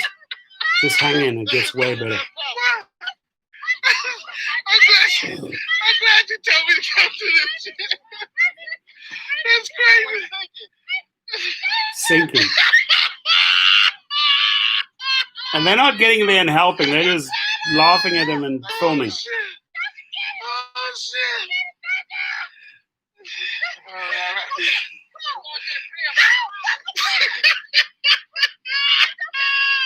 Gotta laugh and smile, my friends.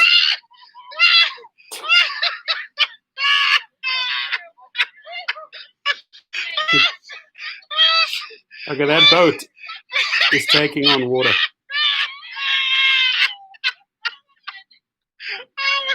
Don't you guys love this guy's laugh? It's the best ever. They're not going to be able to get out, y'all. They can't even come back to the bank. They can't even get back to the boat. Ain't nobody swimming to get them neither. They stuck out on me. I'm hurting me. The damn boat leaking. It's sinking. It's sinking. The boat is filling up full of water. The boat is sinking. It's sinking. They won't drown.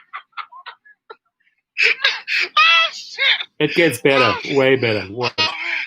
Don't stop laughing. I want y'all to see this. Watch when it turn around. Look at us bring this out, y'all. Look at that. Our damn boat is underwater. It's taking in water.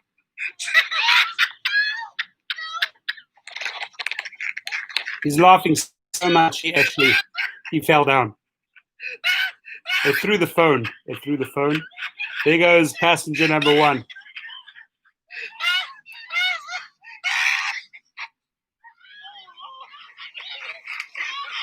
Now you got to throw the life-saving ring.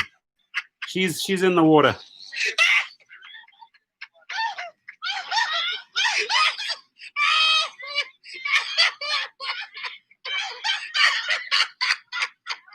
Gets better. Gets way better. Gets so funny.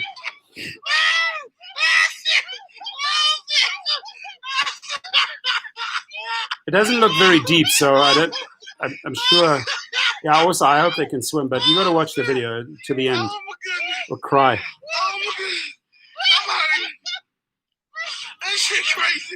That's shit crazy. Look how much fun they're having, dude. It's beautiful.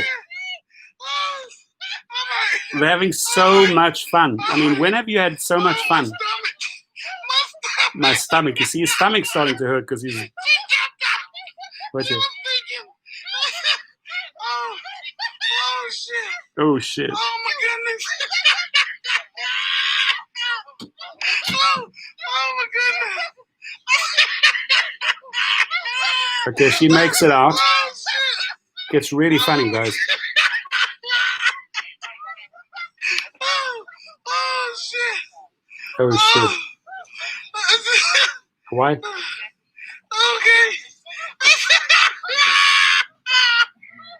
Oh my goodness. Oh, we got Lone Wolf. He called Lone Wolf because she's going out again. She got this. She got this. Look, the boom. Cell phone. Get the phone. Get the phone. Oh shit. Oh shit. Oh, shit. Oh my goodness. Oh shit.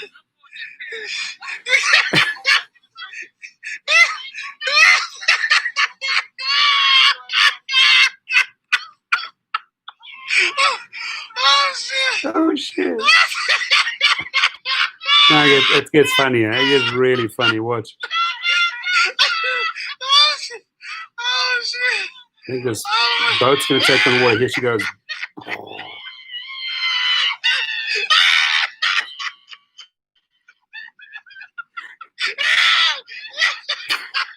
Watch. You think you got this? You think you got this?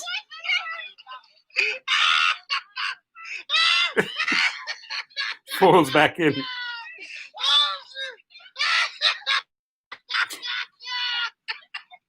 This guy's too funny.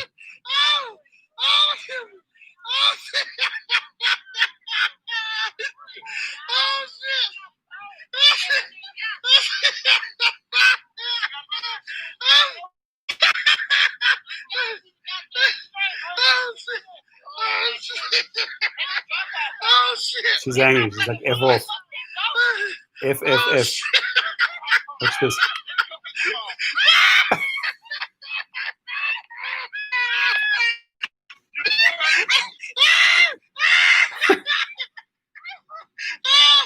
She falls.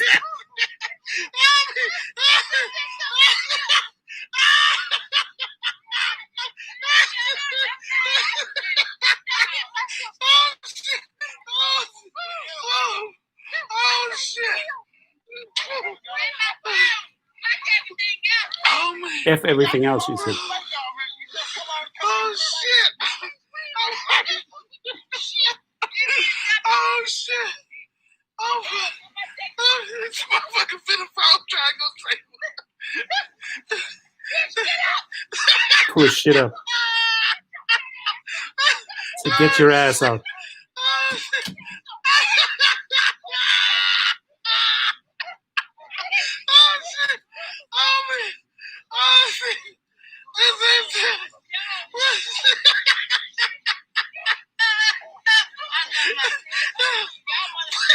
You all MF, you all mother. I'm trying.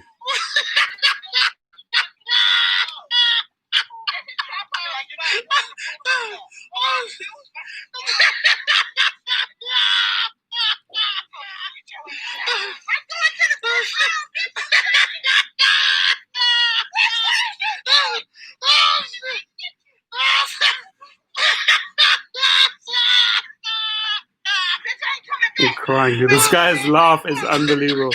It's so cool. Oh shit! Oh shit! Oh shit!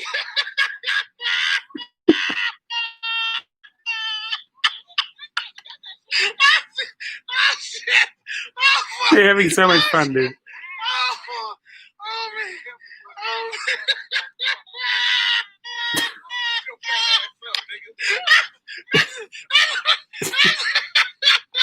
He's just filming. Oh my god, she falls down again. Poor girl. Poor girl. Oh shit!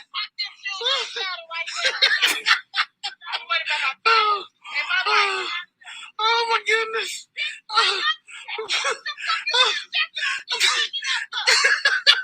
His bitch, get in. Oh shit! I just watched.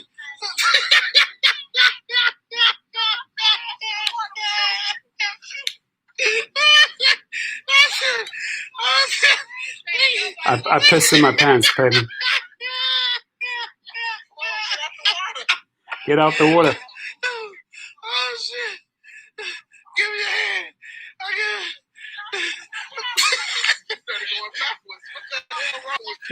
Why are you going backwards? What the hell's wrong with you?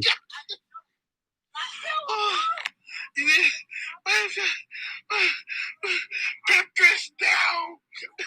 Man's in distress. Game over. Game over. Signing out. Signing out. Oh my god. Listen. When have you had so much fun? These four made me cry of laughter. I mean, they're having the time of their lives. The guy's not helping them. They're just filming it, right? The one guy's taking photos, the other guy's laughing and filming. I think it's the guy that was laughing nonstop just really makes the video. And it's gone viral, of course. So it's all over, picking up millions and millions of views because it really is funny and it's genuine. It's the real deal, right?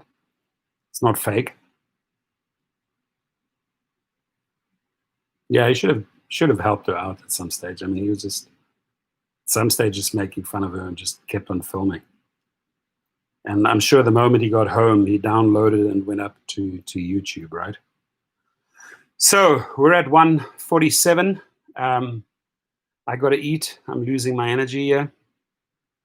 And I wish you all an amazing Saturday and an amazing Sunday. And I'm going to give my sponsor one last shout out. At least go check it out, right? At least go and check out Kover, Kover. Get a month free. If you don't like it, cancel it, right? But 1 month is free there. The ultimate gig protection plan for gig workers. Doesn't matter which company you're with. Go check it out. Payman, awesome to have you here. Thank you. Thank you, everyone. Jimmy, it's Moose, IQ Boy, everyone in the house. If you can, on your way out, hit that like button one more time so we can get it up to 20. You know, picked an odd time of the day. Obviously, a lot of drivers are out there Saturday. This is when they make their money. Didn't expect many viewers, which is fine. 20, we got 20. That's called South Coast Ride. Says Uber is Floyd Mayweather and drivers are Manny Pacquiao. Drivers will win. I like it. But Floyd Mayweather remains unbeaten, right? I do think that Manny Pacquiao is the better fighter. I think that Manny Pacquiao has fought way stronger competitors, right? What's the Puerto Rican fighter? Guerra. What is his name? Is one of his tough, probably one of Manny Pacquiao's toughest opponents. Manny fought the tough guys. I think that Floyd Mayweather didn't necessarily always fight the strongest fighters, right? Oscar de la Hoya. Okay, both fought him. Imagine, yeah, that would be epic. they both fought in their prime. Exactly. Now they both old boys. They're both old boys, but Manny Pacquiao, I think, is good for another 1 or 2 fights. So is Mayweather. Question is, like you have a fight like Mayweather versus the UFC fighter. Who's that UFC fighter who always gets in trouble? That was just to make it quick. McGregor, thank you. Conor McGregor. Laura knows him because he's a Viking. He made a cool $100 million. So I'm sure they did it because of the money. That was, to me, wasn't a real fight, right? That wasn't a fight. That was just that was a show. That was Vegas. That was a show. But not many classics. Not many Muhammad Ali classics or Tyson classics or Manny Pacquiao classics out there anymore. Where are they? Bring them. Bring those classic fights. Anonymous Giraffes in the house. Good to see you. Happy weekend to you and your family. It's Moose says, I believe Proposition 22 will be stricken down if it passes because it doesn't cover expenses and doesn't pay at least. Look, they're throwing $181 million at Proposition 22, right? 181. In 2006, the second and third highest proposition bill money put into it was in 2006 and 2005. Big Tobacco and the pharmaceutical companies spent Big Tobacco spent $102 million. Pharmaceuticals spent $95 million. They're putting $181 million into this. They don't want to pay into the California system. They want to control the algorithms. They want to control it with 30 cents on the mile, blah, blah, blah, blah. Right? They want to sell you on the fact that you're going to scare you that you're going to become employees. No, you'll never become an employee. Right? What we're fighting for is true independent contractor status. They're selling you through companies, through masters of deception. Thomas Hiltachk is one of the top guys who writes these very, very, very misleading propositions. He drafts the legislation for a lot of these politicians, for a lot of these lobbyists, right? They pay him big, big money. He has a 95% success rate because they just throw insane money. And right now, every ad that you'll see on TV, ladies and gentlemen, is, yes on 22. They're throwing so much money at yes on 22. Another guy that they hired was Brandon Castilllo to influence the Hispanic market in California. Another big time lobbyist. But to me, what it boils down to is that any lawyer, with some experience in Sacramento politics can draft a bill, right? Or can draft language for a statewide initiative, right? Anyone can do that. Any lawyer can do that, right? If you have sort of the legal means, you could draw it up. But here's the but: crafting, right? Crafting deceptive ballot measures, crafting deceptive ballot measures that can trick people into voting, let's say, against their core beliefs. It can trick you into voting against your core beliefs. That, my friends, is nothing less than art. So Uber and Lyft will pay the big guys, the big lobbyists who know how to trick you into changing your core beliefs. And that's what I think is there's a lot of brainwashing that has happened to drivers, and they believe, they buy into yes on 22, and no on 22 is not the ultimate solution either. But we got to stack the chips on this side and fight for more, right? The state and the companies can do so much better. I'm not saying that no on 22 is the way to go. It's not a pretty picture there. But a terrible picture on this side is yes on 22 when it comes to your rights, your earnings, right? They got you there. If they got you hook, line, and sinker with the $181 million if you bought into yes on 22, right? Drafted by the masters and masters of deception in the game. And those are usually lobbyists or lobbying companies.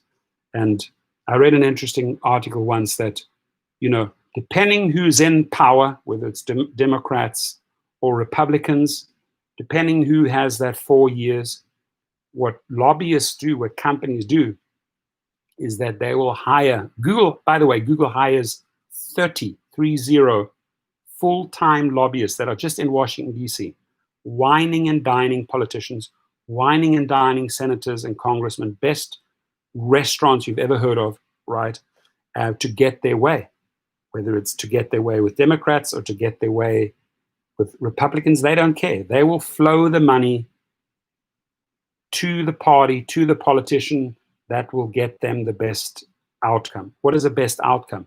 Least amount of taxes, right? Getting legislation through, getting certain rights through that are questionable, getting away with actually paying taxes. You think any of these guys like Jeff Bezos, Google, Apple pay taxes? No, they have their patents in Ireland.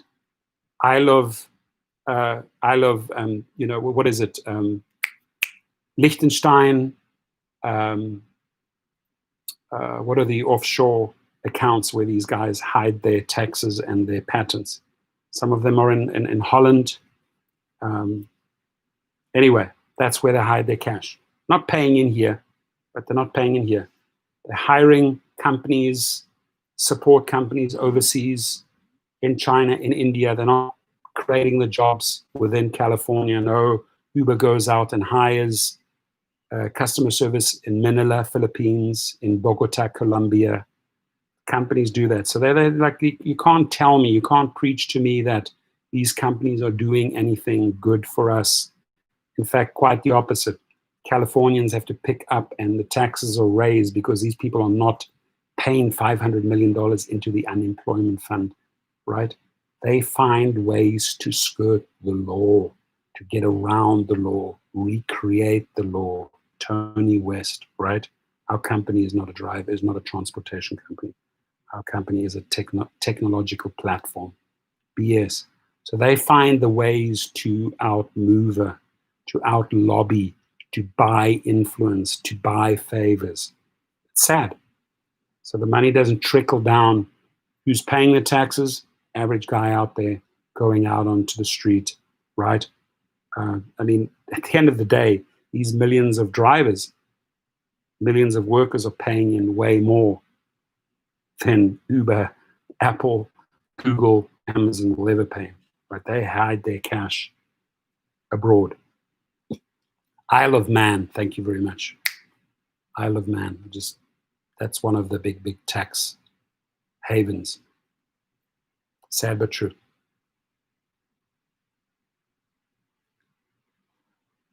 South Coast Ride shares with us. He says Wings, WINGZ, went with employee model as of October 1st.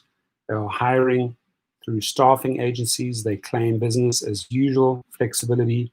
However, pay is $17 an hour and 35 cents a mile on route and with passenger. So that is brilliant information. And I really appreciate that you've been very clear about those numbers, that data, because if you look at that deal face value from October the 1st, it's way better than Uber, right? So instead of $13 an hour on route miles, they're paying $17. It's a huge difference, $4 difference. Instead of 30 cents per mile, they're paying 35 cents per mile. So that is and you still have all the flexibility. See, this is the lie that these masters of deceptions like Tom Hiltachk and Brandon Castilllo sell you on through the advertising campaigns is that, oh, you know what? If you don't come with us, you'll become an employee. You won't become an employee, right? You're not going to have a 9-to-5 job. It's not what this is about. Those guys, Wings, will still offer all the flexibility. You still get all the flex. They scare you into believing that you'll become an employee. You'll never become an employee, but you will also never ever become a true independent contractor that can set his or her own rates, right? Act as like your own boss, as if you were running the show, right? So, anyways, it's rather frustrating. You know, you have a war chest of $5 million on the one side, and you have another war chest of $181 million on the other side. Plain and simple, let's do the math. They have $176 million more to buy votes. See them at the shopping centers. You know, those guys that sit outside there with a paper. Hey, would you come and sign this petition? Sure. You're not going to get 50 cents for your signature. No, they get $4 for that signature. There's some people that make $600 to $1,000 a day collecting signatures, right? If I would do that, I'd be running around the parking lot making $1,500 to $2,000 a day getting the people to sign up, right? Just convincing them, sales, just doing sales. But how could I go back at home at night and put my head on the pillow and rest knowing that I've just conned 600 people in the parking lot? I can't live with that, right? But people go, oh, that's a cool job. I get paid $4 per signature. That's where part of this $181 million. They had to buy the signatures first to get onto the ballot, right? That's extremely unethical. When I was up in Sacramento with the YouTubers for the day, we left at 5 a.m. in the morning. We came back at 12 o'clock at night. I drove up to Sacramento. I drove down with several YouTubers. What we found out was disgusting, that the people that were attending the rally, the drivers, you know, shouting on this yes on 22, blah, blah, blah.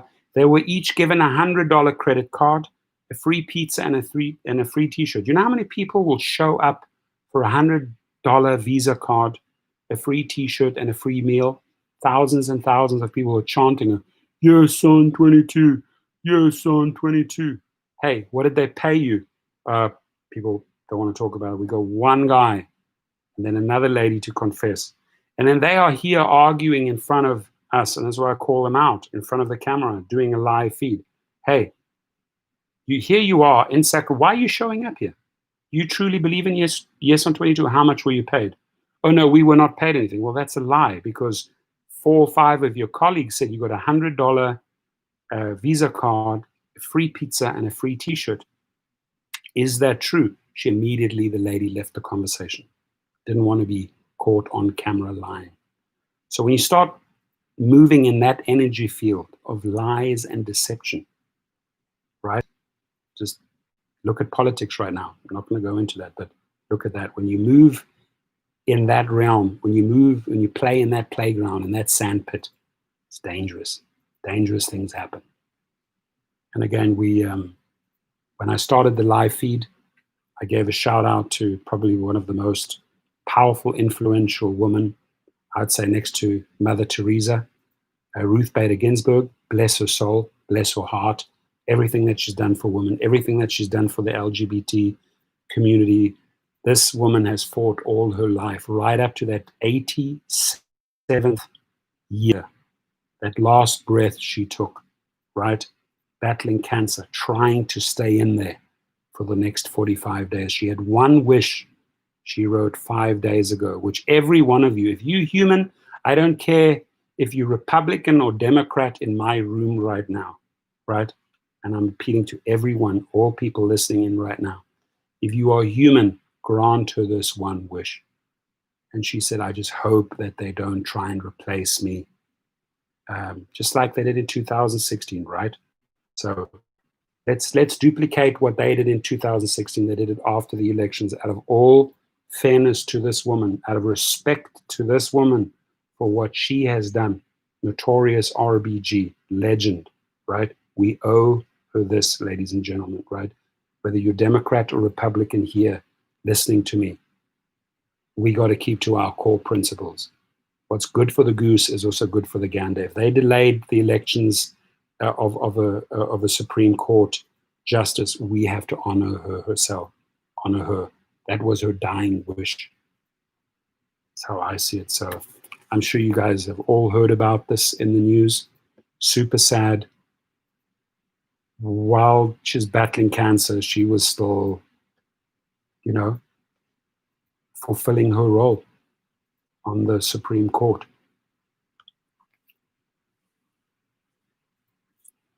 South Coast Ride says if Uber wants Proposition 22, they need to pay 58 cents a mile and $20 hourly pay, depending on your vehicle type. SUVs should be $30.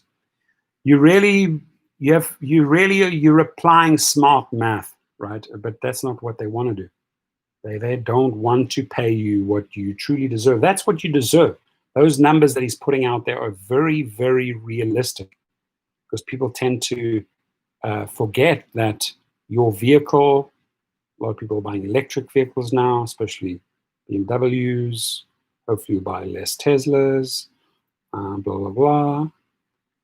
I'm just waiting for Smiley over there to look at me. Wear and tear, gasoline, all of these things have to be factored into this equation. South Coast Ride, of greatest respect for you, he keeps on going. He says, yes, keep the multiplier and stop lying to us. You know, people get pissed off when you constantly lie to them. Like, you have like no morals, no value. Uber or Lyft and many other politicians, they lie. The whole life there is based on a lie, right? They lie to us, they deceive us, they write these algorithms to control us. We're better than that. We're so much better than that, right? We cannot be on another app during the same workday. Wings HR said literally, once you drop off their client, go ahead and take your Uber and Lyft, you see? So that is the attitude that Uber should adopt. They should copy that language. So look at it right there, Wings, right? WINGZ. They said, go ahead. If you've dropped off a Wings passenger, by all means, jump onto Uber and Lyft. They're not denying you that.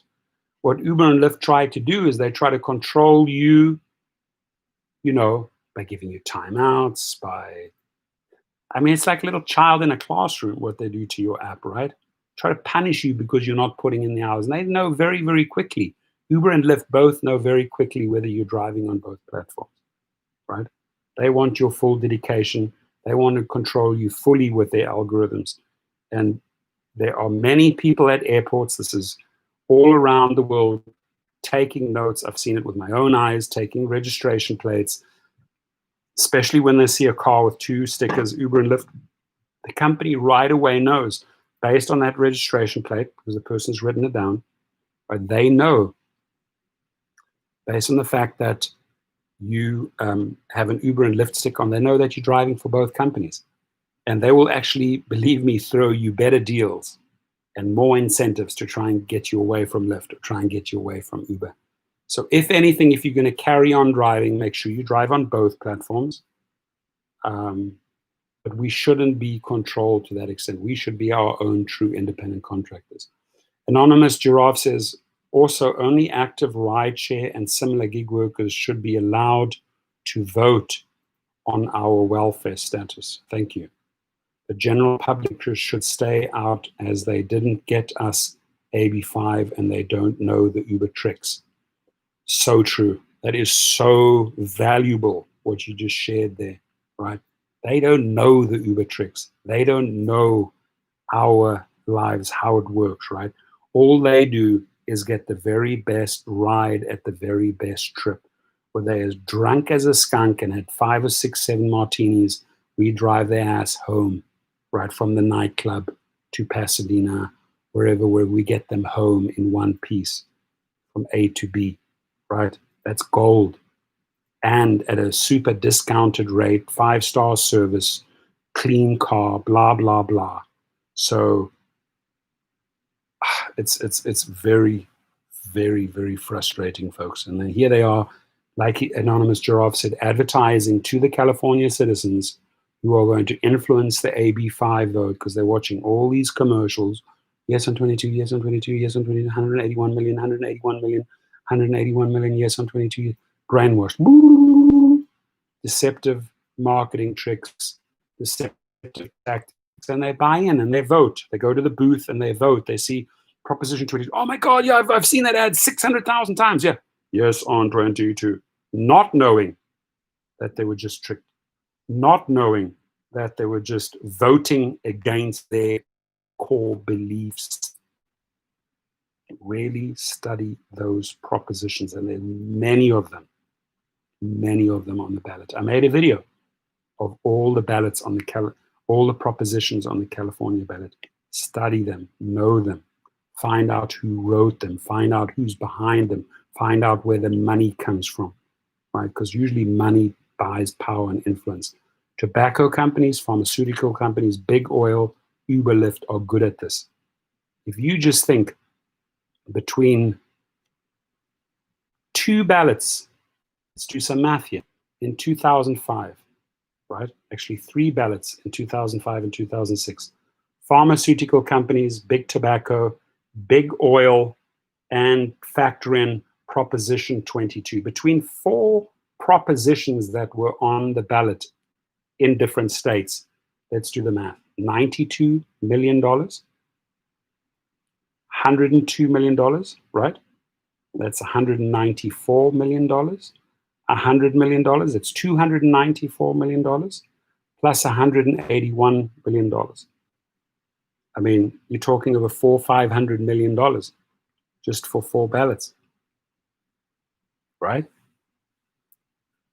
470 million plus $475 million just on a few ballots paid for by big pharma, oil companies, pharmaceutical companies, rideshare companies, Uber and Lyft and DoorDash.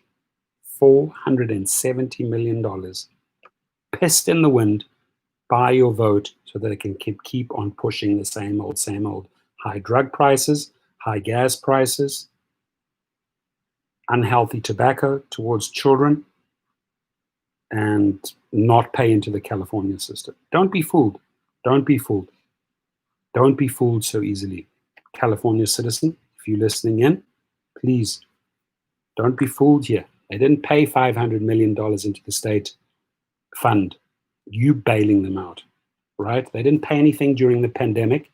Nothing. You bailed them out. All of the monies that were paid out for all of these hundreds and thousands of drivers, millions of drivers, PUA, you bailed them out. They didn't put nothing into the system. And the most disgusting part of it all is that they don't pay taxes. They hide them. Isle of Man, Guernsey, Ireland, Rotterdam, Amsterdam, Liechtenstein. Those are all the big tax havens. Luxembourg. Say no more. All right, my friends. I think I got the message across here. Khalil Ali says, "Dear sir, how I become an Uber driver in Poznan, Poland. Firstly, beautiful country. Welcome, Poland. We got Poland in the house. Welcome you, Khalil. Hope you're doing great." He says, "I'm coming soon in Poznan as a public bus driver, but I want to buy my car for drive Uber cab. Is it possible to do 2 jobs, sir?" So, welcome. You're welcome here. Firstly, let's just go. Let's address your question. You chose a great country there, right? I've been to Krakow. I've been to what's the capital? Help me out. Warsaw, beautiful country. So you would have to find out if you are driving a bus, right? That's, for example, so you're asking me if you could be a bus driver and an Uber driver. Sure, you could be an Uber driver on the weekends, right? They don't necessarily have to know. Obviously, you're going to be filing your taxes in Poland as well. In the United States here, you'd be filing a 1099 and a W-2, because you'd be filing 2 different forms of taxes if you would duplicate what you are saying here in California. So it is, I think, I'm just thinking, you have to check with the bus company that's a public or a city bus company that you're working for. Maybe find out if some of those public drivers are working for Uber or another company, right? It sounds like you're a hard worker. It sounds like you want to put in all the hours, right, Khalil? And, you'd have to truly find out that if you've been paid by the state as a public driver, if you could also have, a second job, a gig job on the side. A lot of people do it here. I'd have to ask some people over there. I would highly, highly suggest, Khalil, that if you have a Facebook page, If you're over there in Poznan and you have a Facebook page, you jump on and you put in Uber Poznan or Uber Warsaw or Uber Krakow. Those are groups that people have set up. You will see all the wording and the communication and intelligence that you need to make that decision, right? So I would be speculating if I say, yes, you can. Is it possible here? If you duplicate that scenario, absolutely yes. And all I can say is stay safe over there, right? Wear your mask, take care of your family. And I really appreciate you being here. Shout out to Khalil Ali from Poznan, Poland. And you must be at least 9 hours ahead. So you're 5 p.m. You're in the middle of the night, dude. Hard worker. It's 2 a.m. in the morning. You're up early. Tells me you're a hard worker.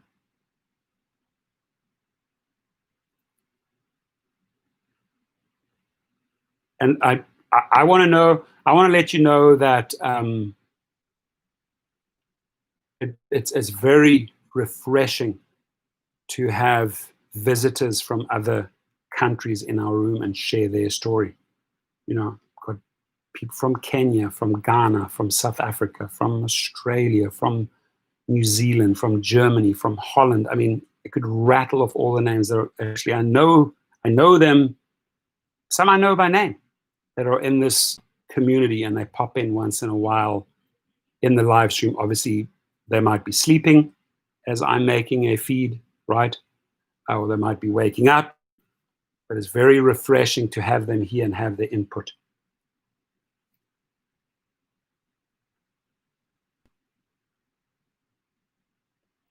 All right. Khalil, did I sort of try to answer you? Gave it my best shot. But I would strongly believe you can.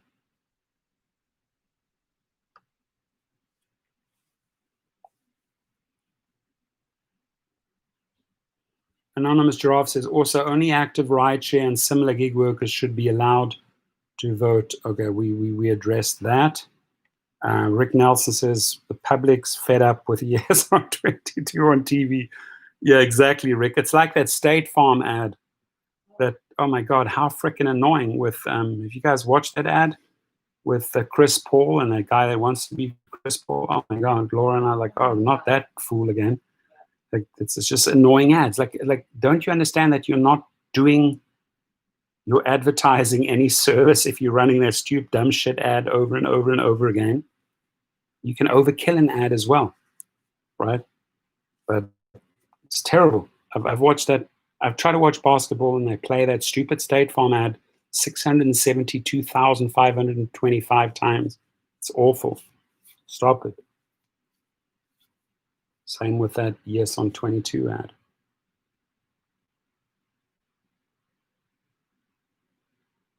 And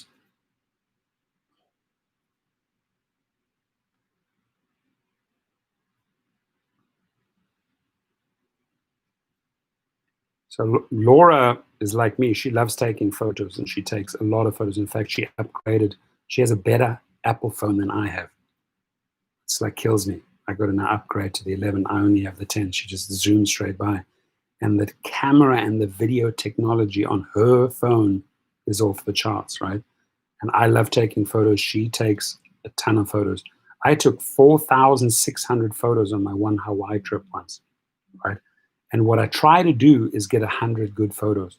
It's like when you hire the wedding photographer, right? She goes out there, takes 400 or 500 pictures.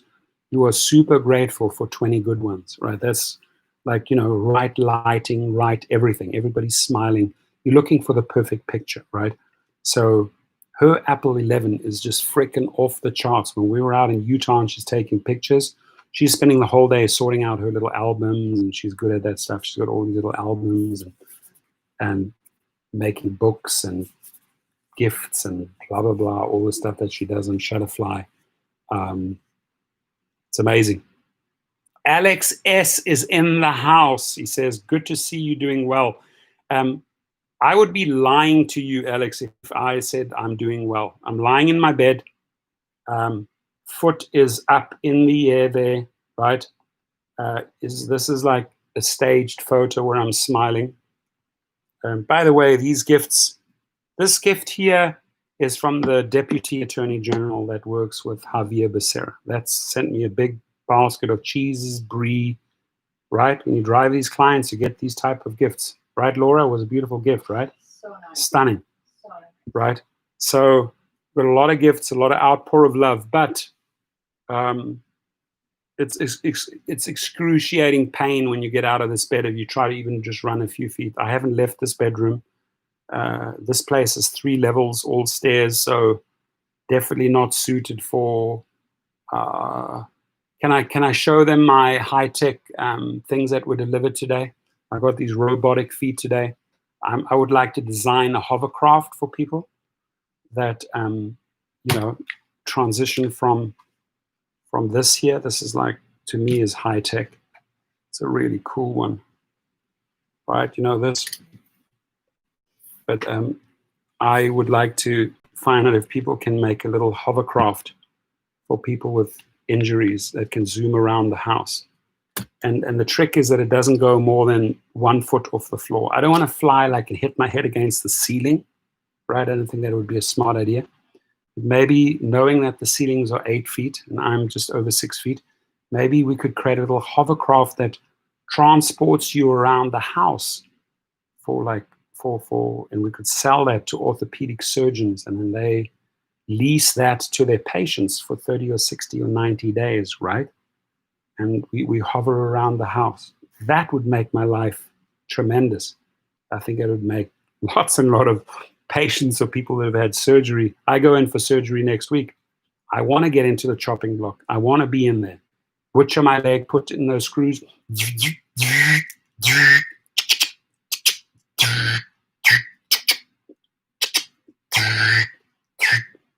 Fix me up, buttercup, right? I want to be done with this. But right after that surgery, as I'm checking out, imagine they give you a little hovercraft, 1 foot above the floor. Genius idea. Anyone out there can design that for me, I'd be happy. Anonymous Giraffe says, have either of you upgraded to the new EOS 14? It's got a lot of new screen features now, more like Android screen, but just icons stuck in order. Cool, thanks for that feedback. PX is in the house. Hey man, hope you're feeling well, thinking of you. You guys are awesome. I appreciate you. Right? That means the world. That keeps your spirits going. It really does. The ability to interact with your friends, subscribers, it's an amazing thing. It keeps your spirits up, right? And then I got my wonderful wife, /nurse, /pharmaceutical dispenser, /cleaning service, /waiter, /mother, /hard worker, like 25 titles at least. And that's your support system. It's called family. Anybody that's not married yet, get married. Go find yourself a wife. Right, Laura? Yeah. Totally. So yeah, these are your legs, left and right, but I need a hovercraft. PX was worried. A lot of UberTubers' health have been suffering. It's been worrying me daily. Yeah, it's, I brought, when this accident happened, 1 day later, I was doing Our House Mondays. I was completely out of it because I was so drugged up on painkillers, and I took that video down because I was slurring a lot. But what I wanted to tell people is that your health is everything, my friends. And this was a massive, massive, massive health wake-up call to me, because I think a lot of people during the pandemic are falling into a rut or getting into a hamster wheel that's really unhealthy, right? Fast food, not getting out there, not taking walks, not hikes. Now, can't say that about my wife. She's out running in the morning, 6 a.m., right? She kicked my ass out of bed and said, hey, take a run with me. Oh, no, I just got lazy. I just got too complacent, too lazy. So you got to take care of your health. Health and family, numero uno, nummer eins, numero un. Number one, my friend. Our drivers are our family. You always advocated for us to put our health first. Always. From the very beginning when I started this channel, we're talking healthy. And you even saw some of my videos. I was doing like a little workout on the boxing bag. I haven't done that. I'm guilty of that. Right? But even just to take a walk, stop your car, get out, stretch all your muscles. Before you're tempted to go into Jack of the Box, McDonald's, In and Out, stop yourself and say, hey, you know what? Maybe I want to go out and eat a healthy sandwich or a salad, right? Maybe I should stop drinking 4, 5, 6 coffees a day. No good. Not good. Because boom, it happens so quickly. And the fall in the bathroom obviously broke the foot. So, but it's when things start going south, there's a breakdown in the system. You've got to address the system, as PX says. I think those are the two. You can, whether you want to put the first health, family health, those are the two most important factors. You just named them right there. Health, family health, in no particular order, right? Because without your health, you cannot be there with your family. Without a family, I mean, it's tough. I drove for Uber and Lyft while I was 6 months pregnant. Up until my daughter's birth, it was unhealthy. I've quit driving since, but I learned a lot. Excellent, excellent, excellent. Thank you for seeing the light, right? Thank you for acknowledging that it was unhealthy. Thank you for saying that you got out of that environment and changed things up, right? And maybe you came across one of my former videos, right? I know there were many. I can go back. And I know that, for example, Geo, which one thing, Geo and I don't agree, right? We're like two alpha lions fighting each other, right? Geo is another YouTuber. I love what he's done. Expert on Chicago. Great, you know. But we were banging heads. And not that I was picking the fights. He engaged in a lot of name calling, dissing my accent, blah, blah, blah. So I try to not engage. But the one thing I will give him credit for, is that he brought a lot of health videos into his channel. He really helped people understand that health is important. It was like, I think, one of Geo's best contributions in his channel, that he educated people a lot about health, right? And you don't have to see eye to eye. We don't have to see eye to eye as drivers. And we don't have to agree on yes on Prop 22 or no on Prop 22. But we got to live side by side. We got to respect each other. We got to work together. We got to learn how to like coexist, right? And bring out the best in each other. So that's what I hope happens in 2021, because 2020, you can write off, man. 2020 is just a shit show, right? Let's just erase that from the accounting books. Gone. Bye-bye. Flush it out. 2020, I'm sure you agree, sucks. Right? Bye-bye. Bye-bye, 2020. Hello, 2021.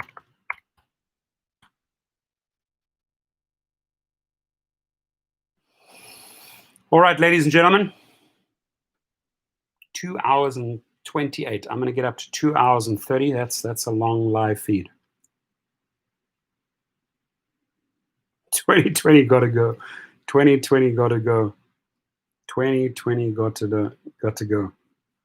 If you think that the number 13 was bad, think about 2020. If you think that the number 666 is bad, think of 2020. 2020 will make those two numbers look pale in comparison. Oh, no. Is it a 24-hour live again? Hell no. I don't have the energy for that. This is just getting myself, like, testing myself here. What can I and what can't I do? But 24-hour live again, yes, when I'm eventually fully back on my feet. There will be a 24er somewhere in the future, 6 or 8 months from now. The last few months of 2020 will be painful. I agree with you. I think this is the time where people will lose their businesses. I think this is the time where people will start foreclosing. This is the time where people they're gonna have a rough time. There's not going to be any support, no more stimuluses anymore. That's going to get really, really tough from about November, December onwards. Mark my words, right? So have plan B, plan C, plan D ready. It's going to be extremely painful. We're going into the cold months. And from what I hear from some of my overseas friends is that in these cold times, the pandemic numbers are going up. In Europe, it's spiking back up again. So who knows? PX says 60% of Yelp businesses that risked failure are now permanently closed. Very sad. And IQ Boy is upset because he says he cannot even buy ammunition. Okay. So I don't know why that should be you shouldn't be able to go to the firing range and get your ammunition. You can't get ammo during the pandemic. Robin Reneth says, sorry, I'm late. Don't be sorry, you're here. Hello, Robin. Robin is an amazing source of information from Las Vegas. She's a pioneer out there, man. And if anybody really understands the legal in and outs and studies the legal verbiage and brings the juicy stories, it's Robin Reneth. Where's it sold out, IQ Boy? Oh, it's sold out? You can't even get any ammo? Wow, that's interesting. You can't even get ammo at Walmart, any of these online sites, any of your gun shops, nothing. Wow. What does that mean? People are stocking up. PX says, damn, that's scary. Yeah, that means people are buying guns and a lot of ammunition. So God forbid. Hopefully it doesn't come to a shit show in November. IQ Boy says, I went to 3 local gun shops, none have it.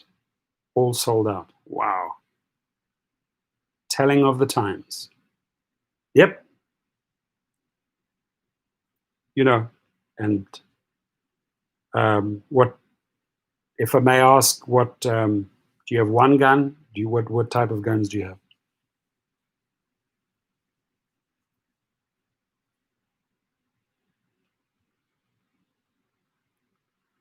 I've not owned a gun in the United States. In South Africa, I just had a 9mm Hiltachk, and in the army, you got to shoot with all the fancy toys. But yeah, that's reasonable.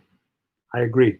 He's got a 9mm and a 40. So you don't have any high powered machine gun or anything like that. You almost scared me there for a second. But hey. You got a 9mm gun under it's your constitutional right to have that. I'm just blown away that you say that ammunition is sold out. I find that rather interesting. I learned something today. I tried to get weights the other day, and I saw it was all sold out in shops. Weights, like fitness weights, and that's because all the gyms are closed and people are doing home gyms. So I guess there are certain products that are selling like hotcakes right now, and people are making a lot of money in the pharmaceutical world, in the immune boosting world, in the ammunition world, in the fitness world. People are making crazy money. Exactly. So, just home defense. Absolutely. I'm IQ Boy. I would never question you. I would never question you why you have your gun. I would understand it's for your own home defense. You don't want somebody breaking into your house and causing havoc. So you're entitled to that. And, you're not running around there like a madman with your gun, right? You have it at the home, and God forbid somebody breaks into IQ Boy's home. Good luck, right? But thank you for sharing that information. Thank you. And thank you for being here, and happy weekend, and hope you keeping the family safe over there. PX says, I'm in the Bay Area. Most of my gun shops got closed and I'm a single mom. Wow. So you're in the Bay Area up in San Francisco. Most of the gun shops are closed, so you can't even get anything, and you're a single mom. Hey, to all the single mothers out there, doing a great job. Don't give up, right? And also to all the single dads. You have a kid and you're raising your kid on your own, or let's say your husband takes off and gets remarried and you taking care of the kids. I have super, super great respect for single moms. Tony Slaughter in the house says, hey, Torsten. Yeah, I've been going for 2 hours, 35 minutes in this bed. I'm starting to feel a little hungry. And as I look over there, Laura prepared a wonderful meal for me a long, long time ago. Soup and brie cheese and everything. And obviously it's cold right now. And it would be a complete cheek if I asked her to rewarm it. But I'm going to eat it right because I'm so hungry. So hungry. That's a stunning picture, by the way. That one there? That photo that you just had? Mm-hmm. Oh my God, where did you get that? Did you take that? Yeah. Is that inside of Bryce Canyon? Yes. Looking up at those, what are they called? Hodoos. Hodoos. Hoodoo. How do you do? That's a really cool picture. Yeah, there's a lot of them. What you eating? Yeah, listen, I've got my 5-star chef here. She's my wife. She prepares. She is awesome, dude. PX says she's such a good wife. She's an angel.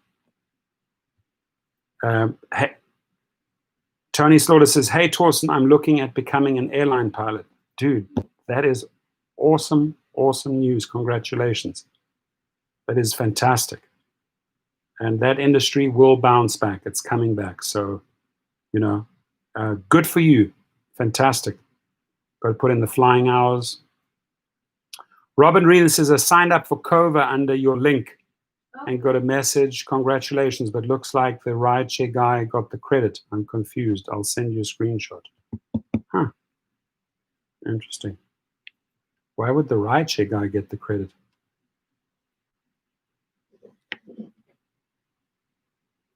Cool. Okay. Well, I'm not gonna fight with Harry.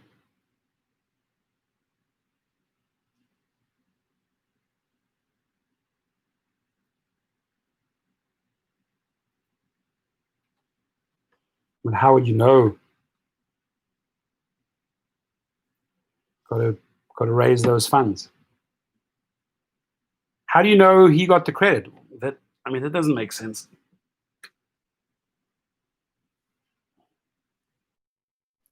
Does it say congratulations? You signed up with the rideshare guy, or does it say congratulations? Yeah, if you can send me the screenshot, that would be beautiful. Beautiful, very helpful. Because here I am, marketing like a madman. You should get paid for your efforts. Others shouldn't get paid for your efforts. Yeah, some commercial pilots. Yeah, if you end up flying for like a private airline or so, or for a businessman who has a plane, like I know I picked up Dr. Phil many times. He has his own plane. He has his own pilots. They get paid well, very, very well.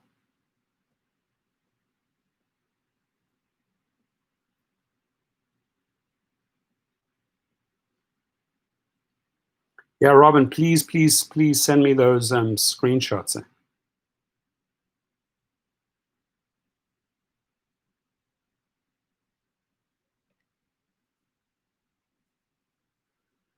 Well, that link is this one here. If you went through, is this the one?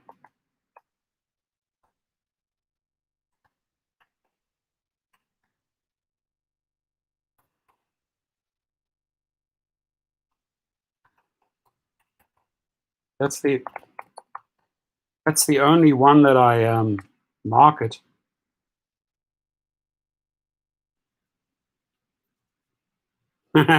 Tony, you're funny.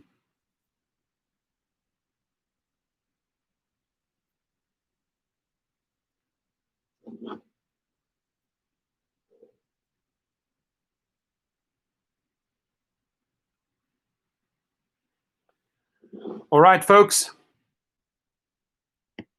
on the way out, if you haven't hit the like button, please do that. It helps the video placement.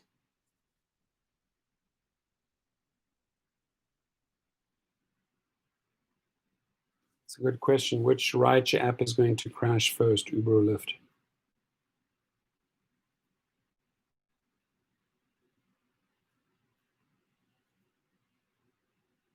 Yeah, Rick Nelson, you're right. I'm going to listen to my friend Rick Nelson. Going a little. You're overdoing it. Good. You need friends to tell you that, because I don't have to go 3 hours here. I don't have to prove anything to myself. A lot of videos to make, a lot of days to. I'm just getting back into the swing of things. All right, folks. Absolutely. Thank you for that feedback. That means the world. Thank you, Rick. Thank you, Robin. Take it easy. Take it easy. Take it easy. Do what you like. You guys are fun. All right. I hope you guys watched that video of the girls and the guys that try to go for a ride in the little boat there. Hopefully that made you laugh. Happy Saturday. Happy Sunday tomorrow. Enjoy. Take care of your health. Get some good rest. Go for a nice walk. And spend quality time with your family. Thank you, everyone. Have a great, great weekend. Appreciate you all. Goodbye.